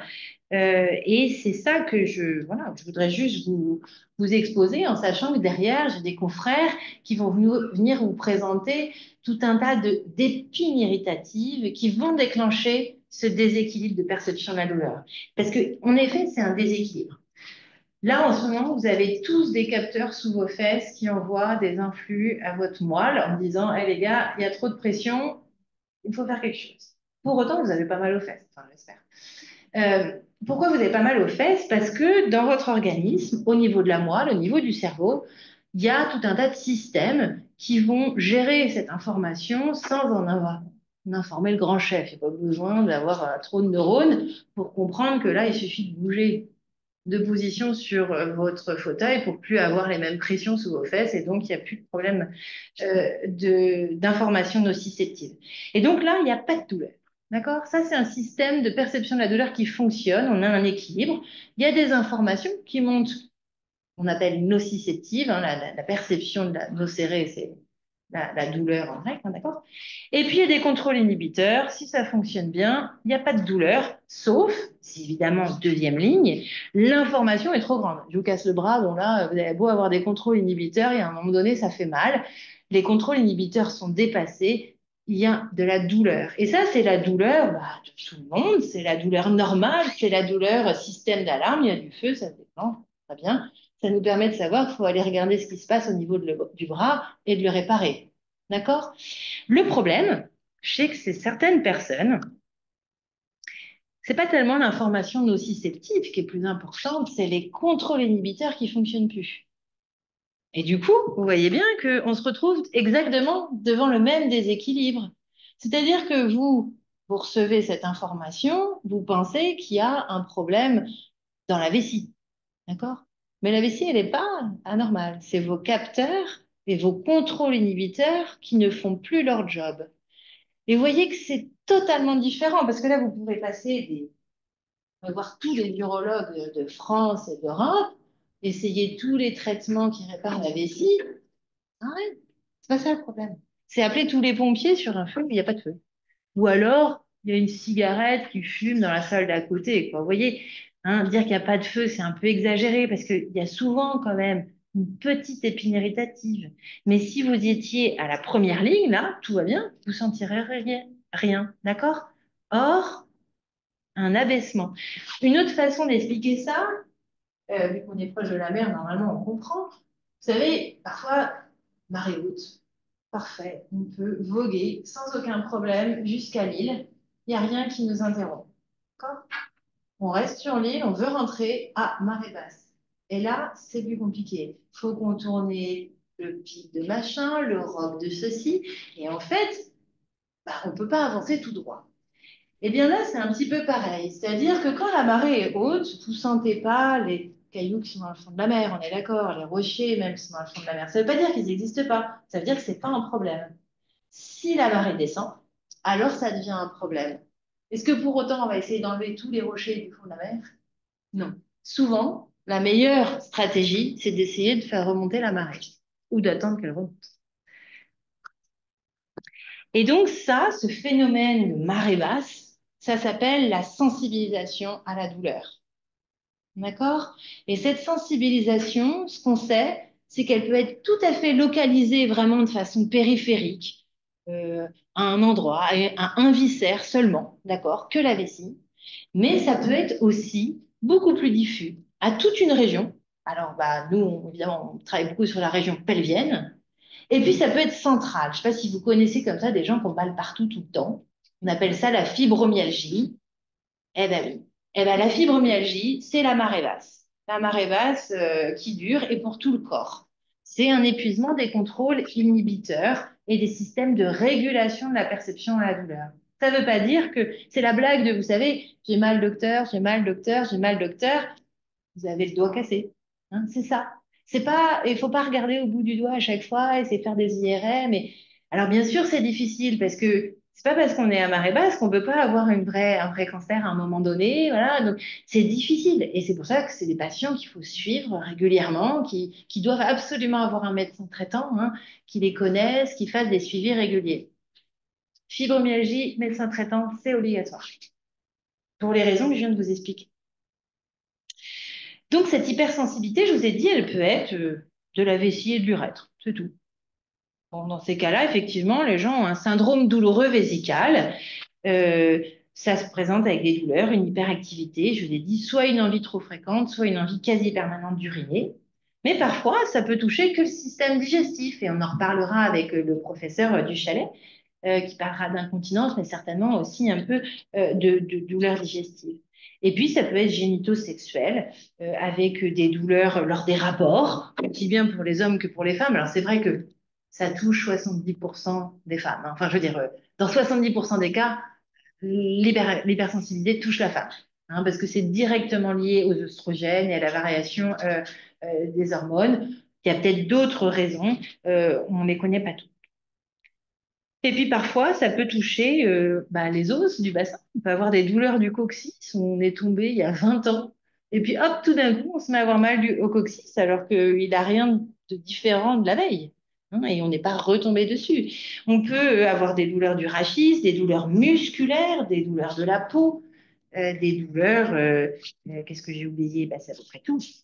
Sauf que quand on a mal à tout comme ça, il faut quand même effectivement se poser cette question de la marée basse.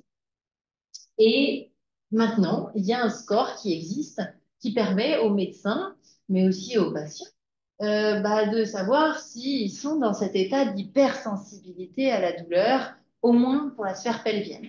Donc le score de convergence PP, c'est un score qu'on n'utilise que pour l'hypersensibilité de la sphère pelvienne. Et vous voyez bien que ça reprend ce qu'on vient de se dire, c'est-à-dire est-ce que le remplissage de la vessie, c'est douloureux? Bah oui ou non. Si c'est oui, pas normal. Est-ce que le remplissage du rectum, le fait d'avoir envie d'aller à la salle, est-ce que c'est douloureux? Oui, non, pareil, on coche. Est-ce que les rapports sont douloureux? Oui, non. Est-ce que le frottement des sous-vêtements sur la peau, vous voyez, il y a des gens qui ouvrent le pantalon, qui supportent pas les ceintures, qui supportent plus les culottes serrées. C'est pareil, il faut le noter. Est-ce que les muscles de cette zone-là sont douloureuses? Et puis, est-ce qu'il y a des douleurs après la miction, après la défécation, après les rapports? Et ça, effectivement, il faut le noter aussi. Les deux autres lignes, c'est est-ce que c'est variable? Est-ce que ça change beaucoup? Une des particularités de cette histoire de marée, c'est que ça change beaucoup d'une semaine à l'autre, d'un mois à l'autre. Il y a des mois, on est mieux, on ne sait pas pourquoi. Puis il y a des mois, c'est pire, on ne sait pas pourquoi. C'est un petit peu pareil avec l'hyperactivité. On n'est pas sur un truc très robotique. On voit bien qu'il y a plein de facteurs externes qui vont influencer. On en a parlé tout à l'heure, évidemment, l'état de fatigue, mais l'état de stress, les contrariétés, ce qu'on a mangé, l'activité physique qu'on a fait ou pas. Hein, tout ça, ça va varier et ça se ressent aussi dans cette histoire d'hypersensibilité à la douleur. Et puis, enfin, le dernier item, c'est est-ce qu'on a d'autres signes de cette perte d'équilibre? Là, est-ce qu'on a des migraines? Est-ce qu'on a des douleurs dans les jambes? Est-ce qu'on a des douleurs autres? Et ce qu'on sait maintenant, c'est que si on a plus de 5 réponses positives sur 10, alors à 95%, on sait qu'il y a ce problème de déséquilibre là, de la douleur, cette hypersensibilité. Et c'est vrai que, bon, là, ce n'est pas le sujet aujourd'hui, les traitements, je ne crois pas, enfin, on peut en parler rapidement, mais au-delà des traitements urologiques dont on a parlé tout à l'heure, on va proposer des traitements un peu plus spécifiques de la douleur. Oui. Moi, je voulais dire une petite chose. Ah, Je passe le micro. Je ne veux pas t'interrompre. C'est juste pour vous dire, je vais m'éclipser un instant, je fais un solo stop et je reviens bien sûr après. Ça va pas durer Tu très nous laisses longtemps. les clés, quoi. Je vous laisse toutes les clés, mais je reviens dans très peu de temps. Très Voilà. bien. Et donc, juste après le docteur Lévesque, c'est le professeur Tubert qui fera une intervention. Et après, on prendra le temps d'une pause pour aller discuter et notamment voir tous nos partenaires et les dispositifs dont on a parlé de stimulation. Super. Donc, à tout à l'heure. Merci. Alors, est-ce que, du coup, effectivement, vous avez le temps de lire là, est-ce que vous avez est-ce qu'on vous a déjà fait des propositions pour ceux qui sont concernés par ces problématiques d'hypersensibilité à la douleur? Est-ce que vous avez déjà fait des propositions de traitement antidépresseur? Oui. Est-ce que vous avez compris pourquoi on vous proposait ça? Ben non. Et non. Alors, ça c'est encore autre chose. L'effet, c'est pas la raison pour laquelle on ne vous a pas expliqué. Vous voyez, et c'est parce que ça a un effet chez une majorité des patients qu'on vous le propose. Autrement, on ne vous poserait pas. Vous savez, je vous ai parlé de ces contrôles inhibiteurs. Les contrôles inhibiteurs, ils peuvent partir de la moelle. Ça va être de bouger de position. Ça va être le phénomène, vous savez, tout à l'heure, on a dit on met des petites électrodes et ça soulage les symptômes d'hyperactivité. Il se trouve que ça soulage aussi la douleur. Vous savez, quand on se cogne, le réflexe, c'est de frotter. Parce que quand on stimule le toucher d'une zone qui est douloureuse, ça annule la perception de la douleur. On fait tout ça. Je veux dire, vous vous brûlez, vous soufflez dessus. Vous stimulez le toucher pour moins ressentir la douleur. Parce qu'effectivement, quand le toucher arrive au niveau de la moelle, ça active des neurones qui sécrètent des endorphines. Et les endorphines, vous connaissez ce mot-là, hein, ça bloque le passage de la douleur. Alors, les endorphines, on en fait au niveau de la moelle quand on stimule le toucher. C'est pour ça que les massages, ça fait tendre bien. C'est pour ça que mettre du chaud là où on a mal, ça fait tendre bien.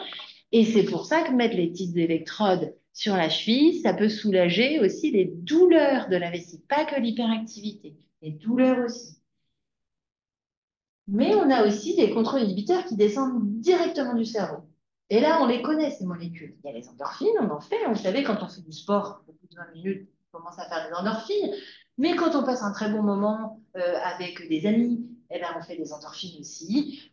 On fait des endorphines dans plein de situations. Et il y a aussi des molécules très importantes sur la régulation de la douleur. C'est la noradrénaline et la sérotonine. Il se trouve que ces deux molécules, on les utilise aussi au niveau de notre cerveau pour réguler notre humeur. Quand vous avez quelque chose qui génère de la douleur régulièrement, vous utilisez cette noradrénaline et cette sérotonine pour limiter votre perception de la douleur. Sauf que les stocks ne sont pas illimités. Surtout si on arrête de faire du sport, si on arrête de bouger, on en fabrique beaucoup moins. Ça veut donc dire que si on a des douleurs chroniques, d'abord, au bout d'un moment, on risque de manquer de ses ressources, mais qu'en plus, on risque de faire une dépression. Ça veut aussi dire que si on fait une dépression, pour toute autre raison, eh ben, on peut baisser notre niveau de la marée parce qu'on n'a plus ces contrôles inhibiteurs. Et on les connaît tous, ces amis-là qui ont perdu un proche et qui, dans l'année qu'on suivit, ont déclenché tout un tas de douleurs très diffuses. Ça peut être en partie lié à ça. Dans tous les cas, lorsqu'il y a de la douleur chronique, c'est un des premiers traitements qu'on doit prescrire quand on connaît bien les mécanismes de la douleur.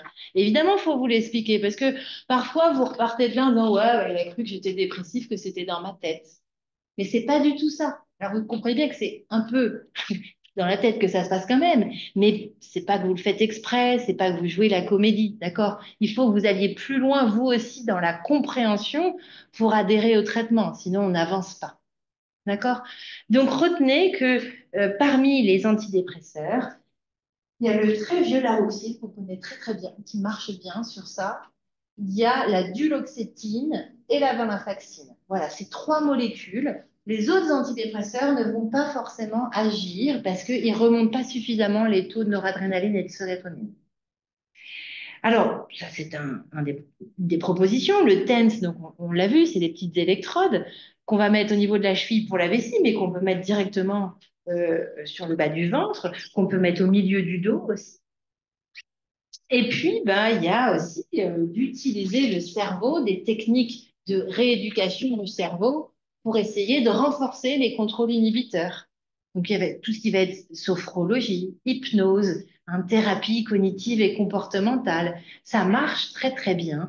Mais c'est vrai que d'abord, il faut être sûr qu'il n'y a pas de maladie dans la vessie. D'accord? Il faut avoir bien compris, c'est une histoire de capteurs et de régulation de la perception des capteurs. On a noté rééducation périnéale. Attention, c'est pas du renforcement des muscles la plus souvent qu'il faut dans les contextes de douleur. Comme l'a bien dit Émile, d'ailleurs, je trouve le professeur Perrin-Verbe, on peut avoir tendance à serrer un petit peu le périnée trop quand on a tout le temps envie de faire pipi, hein, parce que c'est un réflexe. On serre pour inhiber l'envie de faire pipi. Sauf qu'en général, ça ne marche plus quand on a cette hyperactivité ou ce syndrome douloureux. Et on trouve des patients avec des périnées hyper tendus et ça crée de la douleur en plus, vous voyez. Donc souvent, on va travailler avec le kiné plutôt à relâcher. Hein, et on va travailler les positions de relâchement, comme l'accroupissement notamment. Bon, et puis, bien sûr, la polydipsie, il faut faire attention. Comme ça donne des sensations un peu d'infection urinaire, le réflexe qu'on a, parce qu'on vous l'a dit, hein, c'est notre faute, on dit attention, il faut bien boire. Hein. Bien boire, il faut bien laver la vessie, il faut bien diluer les urines. Sauf que parfois, donc, on sait qu'il n'y a pas d'infection depuis 3-4 ans, hein, d'accord? Les patients se sont habitués, ça ne fait strictement rien, ou ils ont l'impression que ça soulage un peu, et puis en fait, on se rend compte qu'ils boivent 3-4 litres par jour. Hein, je rappelle que le fait de remplir la vessie, ça leur fait mal. Vous voyez bien, on est dans un truc qui n'est pas du tout logique. Parce que plus on boit, plus ça remplit la vessie. Logique. Voilà, donc moi j'en ai terminé. Je voulais vous parler de ça. Je trouve que c'est un éclairage qui est fondamental pour bien comprendre ce qui nous arrive.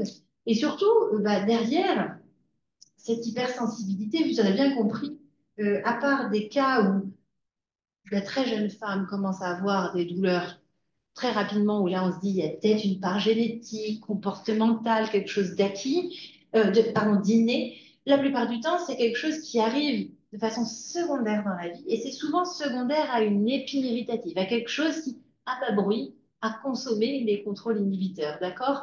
Et là, il faut faire des bilans, bien sûr de la vessie, mais du coup, le professeur Tuber va vous parler d'une autre cause d'irritabilité, évidemment, de la sphère pelvienne, et notamment l'endométriose. Ah, il y a des questions, oui. Voilà. Pour les douleurs, vous avez parlé des douleurs sur la vessie, mais j'ai une petite douleur dans le rein gauche. Quand j'urine, pas toujours, mais ça arrive assez souvent. J'ai entendu parler de micro-calcul. Bah, c'est rare que les microcalculs fassent des douleurs parce que le mécanisme de la douleur dans le rein, c'est la dilatation des voies qui évacuent les urines. Quand c'est des microcalculs, ça bouche à rien du tout. Donc ça, c'est peu Non, probable mais que ce soit ça. ça irrite les petits canaux. Il y a plein de gens qui ont des microcalculs sans aucune douleur. Donc c'est difficile de faire un rapprochement de façon certaine. Mais là, il faut faire un bilan avec un urologue, hein, parce que il peut y avoir des mécanismes, notamment quand la vessie se contracte, de reflux des urines qui remontent vers le rein. Normalement, ça ne devrait pas se passer comme ça. Mais parfois, ça peut se passer comme ça et il faut le traiter. Donc ça, faut consulter un urologue. Vous n'ont rien trouvé? Si on fait la douleur, est-ce que on entend aussi la brûlure? Oui, oui, brûlure, c'est une douleur. Oui, oui, moi, je mets pas ma main dans le feu sans sourciller. Oui, oui. C'est vrai qu'il y a beaucoup de patients qui... On a, quand il y en a ici, ici on a des brûlures. Eh ben, les brûlures, ça dépend de où vous les ressentez. Si vous les ressentez vous-même dans la vessie ou dans l'urètre, donc ça vient de l'urètre. Si vous voulez, la douleur, ça se voit pas. D'accord? Il n'y a aucun examen qui permet de voir une douleur. Donc, la seule chose qui permet de décrire une douleur, c'est le patient. Donc, si vous vous dites que vous la ressentez dans l'urètre, évidemment, on va regarder dans l'urètre. Maintenant, vous avez bien compris qu'on peut ne rien voir d'anormal dans l'urètre et que vous ressentiez pour autant des douleurs. Si votre balance est déséquilibrée, si un jour il y a eu un gros calcul qui est passé par là et que ça a irrité, si un jour il y a eu, voilà, il y a une sorte de, il y a eu un moment donné, ça sursollicite vos contrôles inhibiteurs et ils ne fonctionnent plus. Et donc, vous restez derrière hypersensible. Ah oui, moi. Alors, bah, ça dépend. Est-ce que vous avez eu des traitements de cette hypersensibilité? Qui est, oui, qui est-ce qui prend en charge ce genre de problème? Les médecins Les généralistes spécialistes. disent qu'ils peuvent rien. Oui, c'est souvent un peu compliqué. Oui, alors il y a des centres d'évaluation et de traitement de la douleur partout en France, hein, aussi bien dans les hôpitaux que dans les cliniques. Il y a même maintenant des algologues, c'est ce que je suis, des spécialistes de la douleur chronique qui travaillent en libéral. À Nantes, il y en a beaucoup, d'accord? Il y a quasiment toutes les cliniques de Nantes ont un service de la douleur et il y a même des algologues qui travaillent en libéral en ville. Il ne faut pas hésiter. Après, sur cette question un petit peu plus spécifique des douleurs pelviennes, bah, ils ont tendance effectivement à réorienter vers le CHU, hein, vers notre consultation. Mais il y a plein de médecins spécialisés dans cette problématique. Bien, ça peut être chronique, quoi. Ah, vous avez parfaitement compris, c'est chronique. C'est chronique. Ça ne veut pas dire qu'on ne peut pas le traiter. Le diabète aussi, c'est chronique. L'hypertension aussi, c'est chronique. Hein, on peut donner des traitements et puis que ça remonte la marée. Ah, bien sûr, si vous arrêtez le traitement, vous allez de nouveau avoir les douleurs. Les traitements, ça marche mieux quand on les prend. Je vous en prie. Merci. Bonjour à tous. Moi, je suis gynécologue au CHU à Nantes et du coup, Marie-Aimée m'avait demandé de parler d'une pathologie gynécologique dans laquelle on peut utiliser la neuromodulation. Alors pour l'instant, ça reste des bribes de recherche. Il y a peu de données sur la neuromodulation et les pathologies gynécologiques, mais il y en a quelques-unes sur l'endométriose. Donc j'ai choisi d'aborder le thème de l'endométriose. Alors juste un petit rappel sur l'endométriose, c'est une pathologie, vous savez, qui est fréquente, qui touche environ 10% des femmes, et c'est un vrai sujet de santé publique puisque le gouvernement a décidé de mettre le paquet sur la prise en charge de cette endométriose avec la création de beaucoup de réseaux de soins pour que les patientes soient moins perdues dans la gestion de leur endométriose. Et au CHU à Nantes, en tous les cas dans la région, dans le Pays de la Loire, il y a un centre qui s'appelle Endoref et du coup le CHU fait partie de ce centre avec Angers. Et donc l'objectif c'est de pouvoir prendre en charge correctement nos patientes. Alors pour nous aider à prendre en charge correctement nos patientes, il y a une réflexion qui a été faite autour de la prise en charge de l'endométriose avec notamment des recommandations de la Haute Autorité de Santé. La Haute Autorité de Santé, c'est elle qui nous permet de donner des guides de bonnes pratiques pour tous les médecins qui lisent ces recommandations. Et du coup, il y a différentes choses dont je vais vous parler aujourd'hui qui peuvent nous aider à prendre en charge ces malades-là. Alors, je suis désolé, toutes les slides ne passent pas bien. Mais d'abord, pour ceux qui ne sont pas familiers de l'endométriose, parce que tout le monde ne sait pas forcément ce qu'est l'endométriose, L'endométriose, le principe, c'est d'avoir des tissus de l'endomètre. L'endomètre, c'est le tissu qui est à l'intérieur de l'utérus, qui va venir migrer à l'intérieur du ventre. Et du coup, ça va pouvoir coloniser différents organes. Et à chaque fois que la femme a ses règles, et ben, du coup, les petites cellules d'endomètre qui ont été mises à l'intérieur du ventre vont saigner et vont provoquer des douleurs aux patientes. Ça va faire des nodules. Et du coup, on se retrouve avec des patientes qui vont avoir des aspects un petit peu de kystes, comme vous pouvez voir ici. Ça, c'est une vision à l'intérieur du ventre. Vous avez des gros kystes comme ça. Vous avez des nodules qui viennent se mettre entre l'utérus et la vessie ou des petites lésions d'endométriose superficielles. Et puis, vous avez l'endométriose interne qui est à l'intérieur de l'utérus. C'est un autre type d'endométriose qui, lui, est plus fréquent. Ça touche 18 à 30% des femmes, globalement. Et ça, c'est le fait d'avoir des cellules de l'endomètre qui viennent se mettre dans le muscle de l'utérus. Donc, l'hypothèse physiologique de tout ça, c'est, vous voyez, ici, vous avez un utérus. À l'intérieur de l'utérus, vous avez l'endomètre. Et quand vous avez vos règles, bah, cet endomètre, il passe à travers les trompes ici. Il va à l'intérieur de l'enceinte pelvienne. Et puis, normalement, il est réabsorbé. Et bah, chez 10% des femmes, il n'est pas réabsorbé. Il vient s'implanter à différents endroits. Alors, ce qu'on sait, c'est qu'il s'implante principalement dans la région postérieure et basse des patientes parce que la patiente est plus souvent assise debout que à quatre pattes ou en faisant le poirier. Et du coup, le sang stagne plus facilement vers le bas et donc c'est des zones de prédilection où peuvent se mettre l'endométriose. Il y a tout un système de mécanismes inflammatoires qui explique le fait que l'endométriose se met chez certaines patientes et se met pas sur d'autres. Il y a des facteurs de risque héréditaires. Il y a des facteurs de risque cliniques, c'est-à-dire qu'une patiente qui a des règles très abondantes, bah, il y a plus de sang qui va venir à l'intérieur de la cavité abdominale qu'une patiente qui a des règles peu abondantes.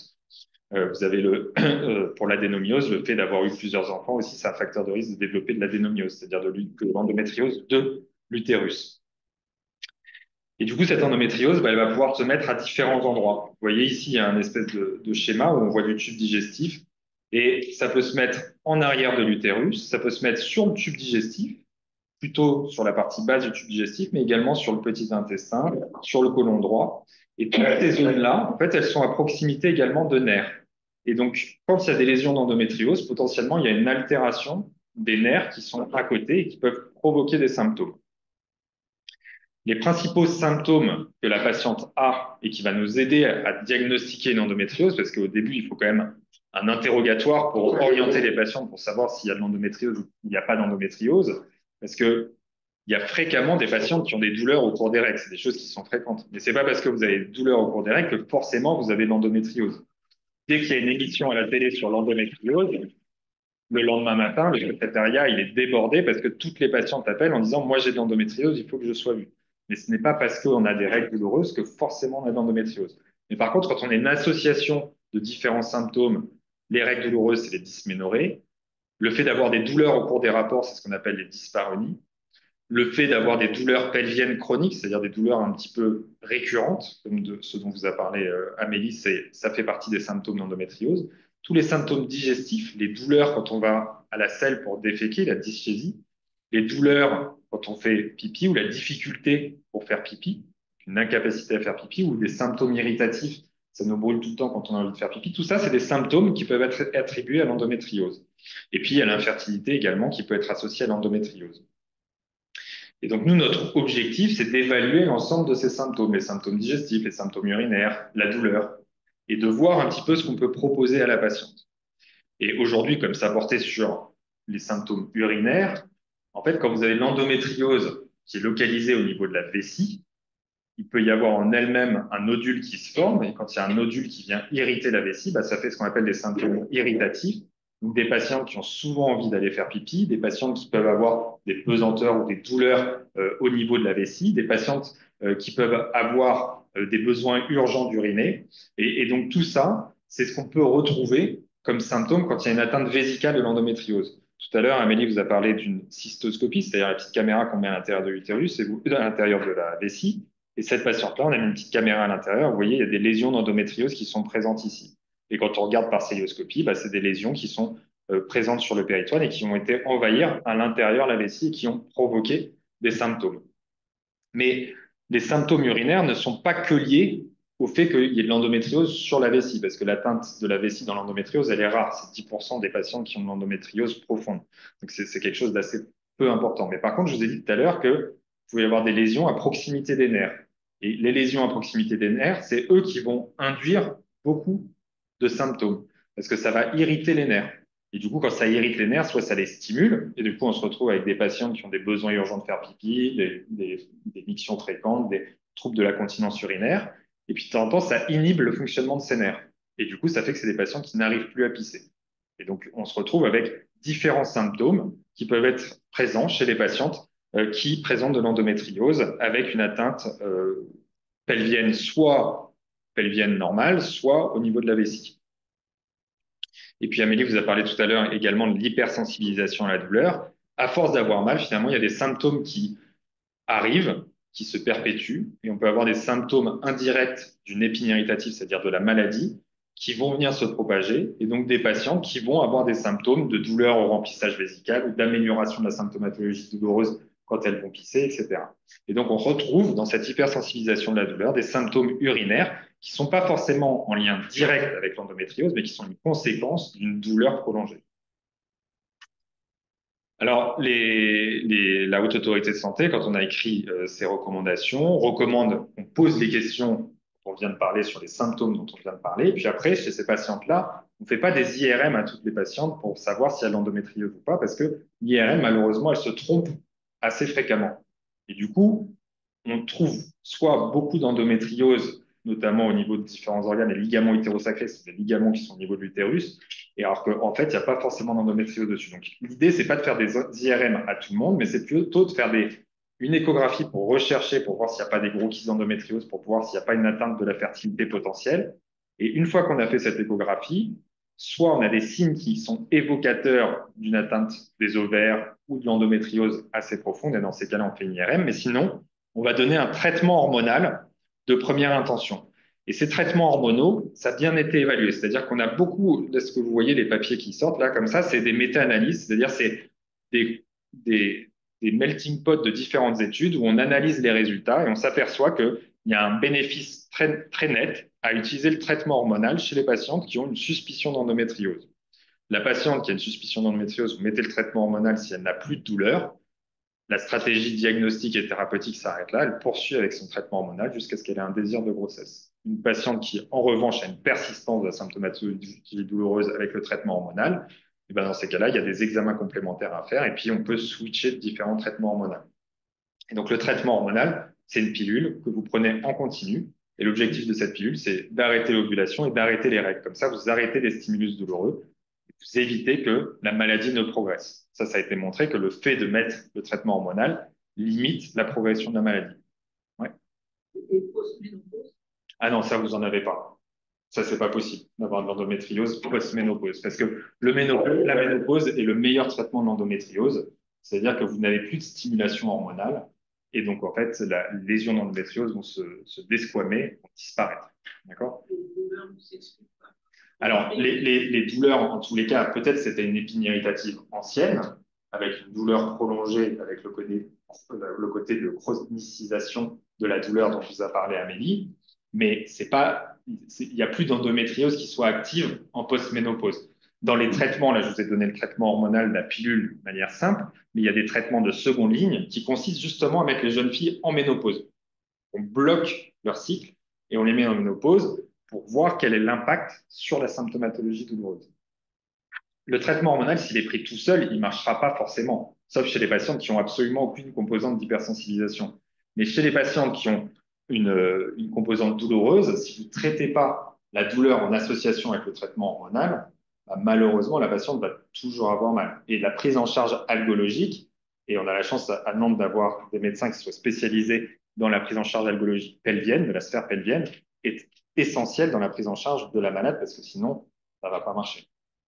Et dans les traitements algologiques, bah, il y a tout plein de médicaments. Il y a des médicaments antalgiques simples. On évite les morphiniques, ce genre de choses pour lesquelles il y a une dépendance qui se crée. Mais il y a des médicaments des alternatives qui peuvent être d'utiliser une bouillotte d'eau chaude, d'utiliser des traitements type antidépresseur. Il peut y avoir aussi de l'application d'équivalent de piment sur des zones douloureuses pour saturer les fibres de la douleur. Enfin, il y a plein de choses qui sont mises en place par les équipes d'algologie pour améliorer les choses. Et dans les traitements qu'on peut donner également, il y a les TENS dont je vous avais parlé, c'est-à-dire les stimulations tibiales qui peuvent marcher pour l'hyperactivité vésicale, mais qui marchent également pour les symptômes douloureux des patients. Et tout à l'heure, j'entendais Amélie qui vous disait que ça pouvait se mettre en regard de la zone douloureuse, en regard du pelvis, ça peut se mettre en regard de la charnière thoraco-dorsale, ça peut se mettre à différents endroits pour faire en sorte d'inhiber les symptômes douloureux. Donc ça marche aussi pour la douleur. Il n'y a pas de superbes essais qui confirment ça, mais les quelques études qu'on a montrent qu'il y a un effet bénéfique et ça fait partie du traitement algologique des patientes d'utiliser ce TENS. Dans certains cas, les patientes, on utilise le traitement hormonal, on utilise tous les traitements algologiques, et puis on a dans certaines indications, on peut avoir une nécessité d'avoir recours à un traitement chirurgical. Et ce traitement chirurgical peut permettre d'améliorer une composante organique de douleur, peut permettre d'améliorer la fertilité dans certains cas, peut permettre de préserver des organes. C'est-à-dire que de temps en temps, par exemple, on a un urtère, c'est que tu entre le rein et la vessie qui est bouché. À cause de l'endométriose, si on ne va pas opérer, ça va continuer à boucher et puis le rein va être perdu. Donc, il y a une indication opératoire. Mais on a assez peu d'indications opératoires en endométriose. Mais quand on opère ces patientes-là, comme les lésions, je vous ai dit tout à l'heure, elles étaient à côté des nerfs, malheureusement, de temps en temps, on se retrouve avec des lésions des nerfs, et notamment quand on fait des résections digestives chez ces patientes-là, parce que le tube digestif qu'on retire, notamment quand c'est le rectum, il est relativement bas situé. Il est à proximité des ligaments qui sont à côté de l'utérus, qui s'appellent les ligaments utérosacrés. Et dans ces ligaments utérosacrés, juste en arrière, il y a ce qu'on appelle les plexus hypogastriques. Et ces plexus hypogastriques, c'est ce qui va innerver la vessie et qui va vous permettre d'avoir une commande mictionnelle et de pisser. Et en fait, quand on fait cette chirurgie, il faut imaginer que l'endométriose, c'est comme de la colle, tout est complètement collé. Et du coup, nous, on va devoir disséquer à l'intérieur du ventre en utilisant la cystoscopie ou le robot pour pouvoir avoir accès à ces lésions, retirer les lésions, mais parfois on emporte des bouts de nerfs. Et quand on emporte les bouts de nerfs, il peut y avoir des conséquences fonctionnelles qui ne sont pas négligeables, et notamment des patientes qui vont se retrouver aux autosondages. Et donc, par exemple, dans cette revue de la littérature où on a pris les patientes qui ont été opérées d'une chirurgie digestive dans un cas d'endométriose, vous voyez que vous aviez jusqu'à 13,6% des patientes qui étaient aux autosondages au décours de la chirurgie. C'est-à-dire que comme on leur a fait cette chirurgie, elles ont certes moins mal, on a peut-être corrigé leur douleur à la défécation, mais il y a des troubles fonctionnels urinaires qui peuvent être présents. Donc ça, c'est une information qu'on est censé donner aux patientes en préalable de la chirurgie sur le fait qu'il peut y avoir nécessité d'autosondage. Là, c'est dans une population très spécifique d'atteinte digestive sévère, etc. Mais globalement, on va estimer que c'est 1% des patientes qui ont une chirurgie d'endométriose profonde qui vont nécessiter des autosondages. Et du coup, on n'a pas de traitement pour ça. Et il y a des études qui commencent à s'intéresser, du coup, à la neuromodulation dont on vous a parlé, l'implantation d'électrodes pour stimuler les nerfs, pour voir si ça peut avoir un impact bénéfique sur les symptômes des patientes au décours de la chirurgie pour celles qui ont une difficulté à pisser. Et vous voyez, c'est des petites cohortes de patients. Il y a 2 études, il y en a une avec 13 patientes, l'autre avec 5 patients, donc ce n'est pas des choses qui se font de manière régulière. Dans cette étude avec 13 patientes, on avait 9 patientes sur 13 qui avaient un effet bénéfique de l'implantation. Donc, ce n'est pas un 100%, mais ça peut améliorer les symptômes. Et ça peut améliorer les symptômes à la fois sur le trouble de la continence urinaire, ça leur permet d'avoir une miction spontanée, et à la fois sur les symptômes douloureux.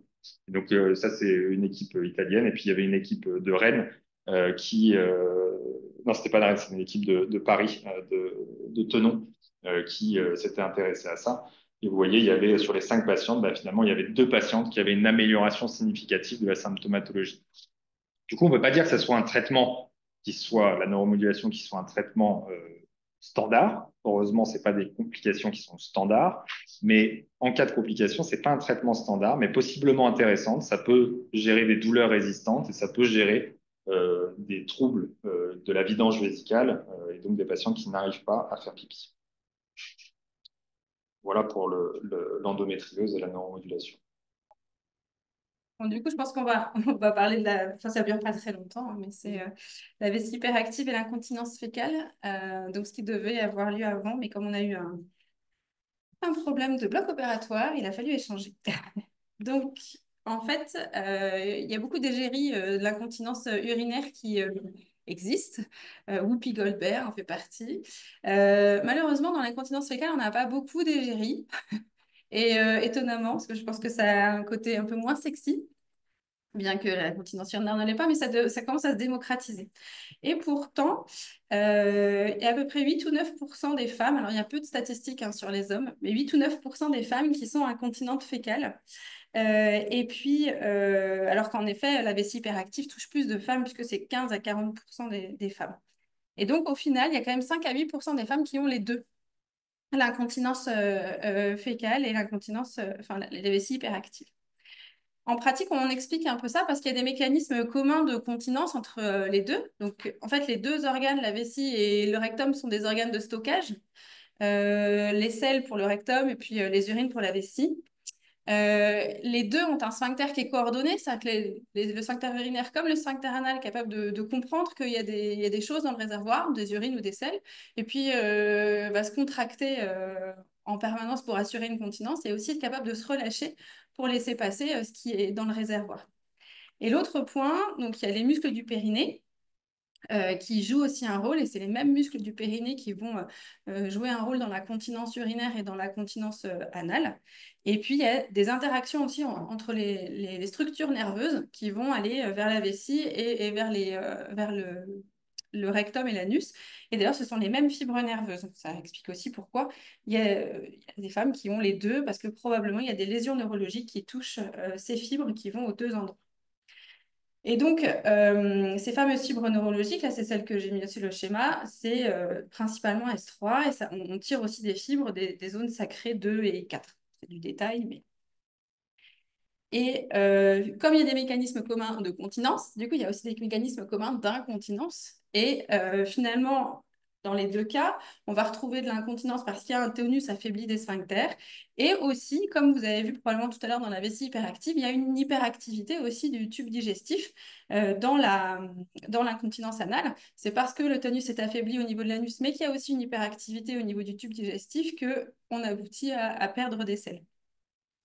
Et donc voilà, dans ces deux cas-là. Et puis dans les deux cas, comme je vous disais, il y a des altérations des voies nerveuses, alors que c'est des altérations qui vont intervenir au moment où le plus souvent c'est la grossesse et puis aussi la période de la ménopause, où en fait les tissus vont se détendre, enfin se distendre, et donc étirer les nerfs potentiellement.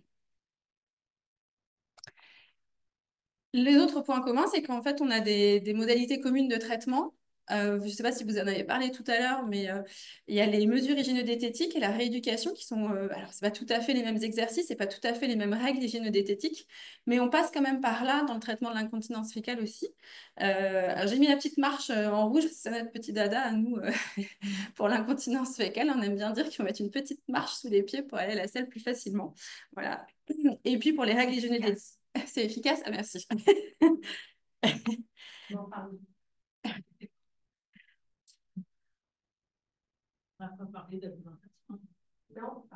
D'alimentation, vous n'avez pas parlé? Pour la vessie? Alors, le marque-pied, on en a parlé, Ouais.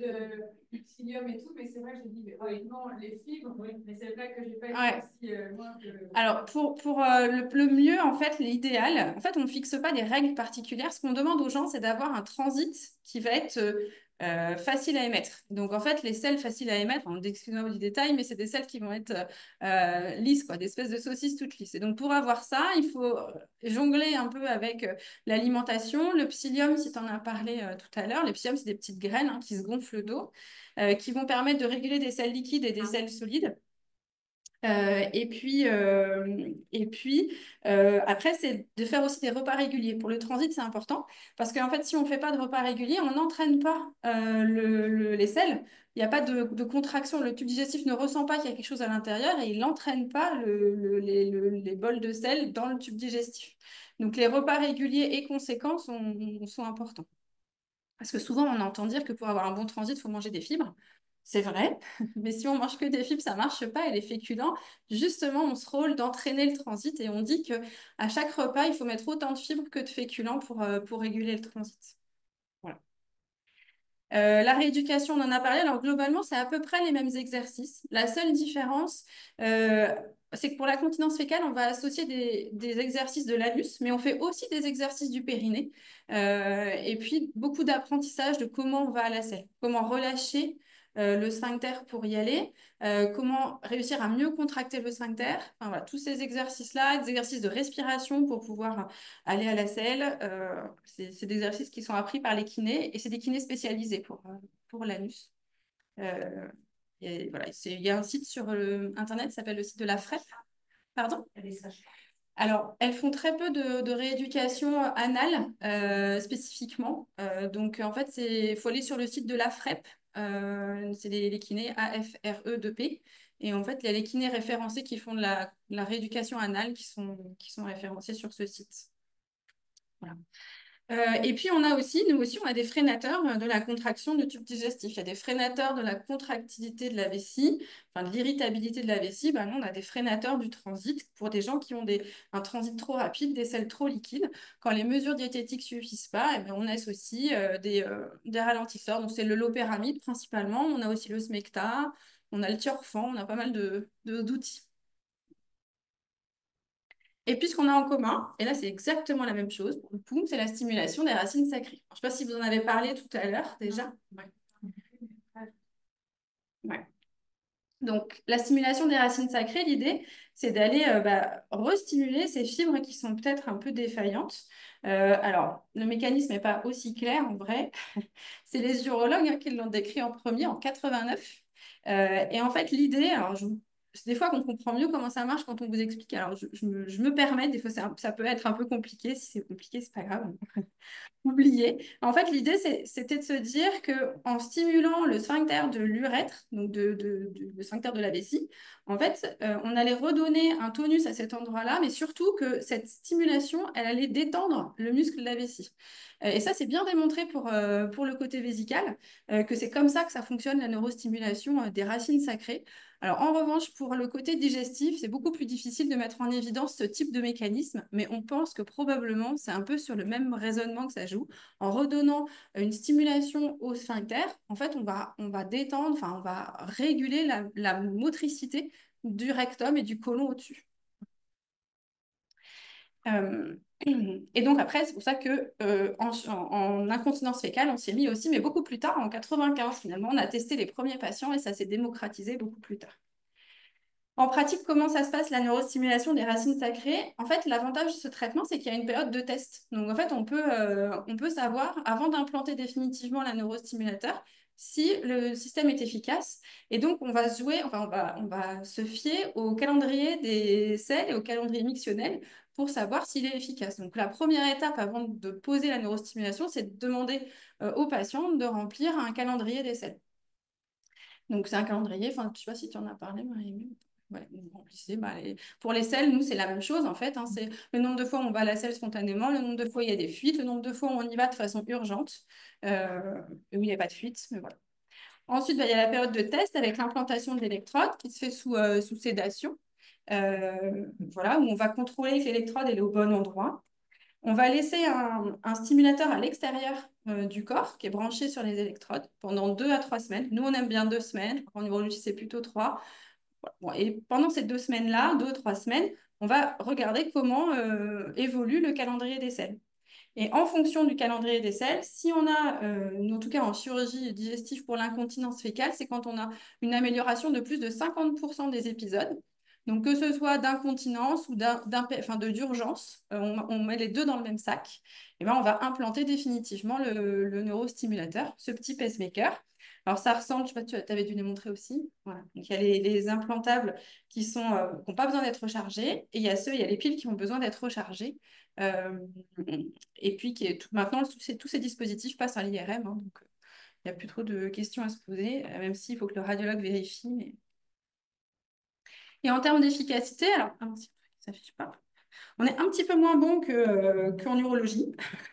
L'urologie fait plutôt 80% d'implantation après test, enfin en tout cas dans les dernières séries. 82% d'efficacité à 3 ans chez les patients qui ont été implantés. Donc ça se maintient dans le temps. Nous, on est plutôt 65% d'implantation après le test, mais parce qu'aussi on a du mal à identifier les bons candidats. Pour l'urologie, c'est de l'incontinence urinaire sur vessie hyperactive. Et les patients sont déjà sélectionnés. Nous, on n'arrive pas à bien déterminer lesquels patients qui vont avoir des fuites de selles vont être des bons répondeurs. Et c'est difficile d'identifier ceux qui ont une vraie hyperactivité du tube digestif. Et c'est ceux-là qui répondent bien. Et finalement, on utilise la phase de test pour définir lesquels vont bien répondre. Et donc, c'est 65% de toutes les patientes qui vont être incontinentes anales. Et à long terme, c'est 70% de maintien à 5 ans. Donc, c'est pas mauvais non plus. Et puis, je ne sais pas si vous en avez parlé tout à l'heure, de la neurostimulation tibiale. Ça peut être une alternative qu'on utilise beaucoup, nous, qui marche aussi sur tous les symptômes d'urgence. Donc, les urgences pour aller à la selle, le fait de ne pas réussir à se retenir très longtemps et d'être obligé de se précipiter aux toilettes. Et ben, la neurostimulation tibiale, elle fonctionne plutôt bien sur ces symptômes-là, un peu moins sur les problèmes d'incontinence qui sont liés à l'effort. Quand on a des pertes de selle à l'effort, ça marche moins bien. Voilà, donc si vous en avez parlé ce matin, je m'étale pas, voilà, les patchs sur la cheville et nous on préconise, alors c'est le même programme que pour l'urinaire, c'est le programme U3 et en fait on demande aux patientes de faire 20 minutes à 30 minutes tous les jours et puis ensuite au bout de quelques semaines on espace à 2 fois par semaine. Voilà, ça a été fini pour la continence fécale. Mais ce qui est important, alors parce que j'ai une diapo qui a sauté, ce qui est important à comprendre aussi, c'est que tous les traitements qu'on va mettre en place pour la vessie hyperactive vont être, même si ce n'est pas de la neurostimulation, si c'est des injections de toxines botuliques ou si c'est voilà, d'un truc spécifique sur la vessie, ça va aussi être efficace sur l'incontinence fécale, probablement via une régulation neuronale.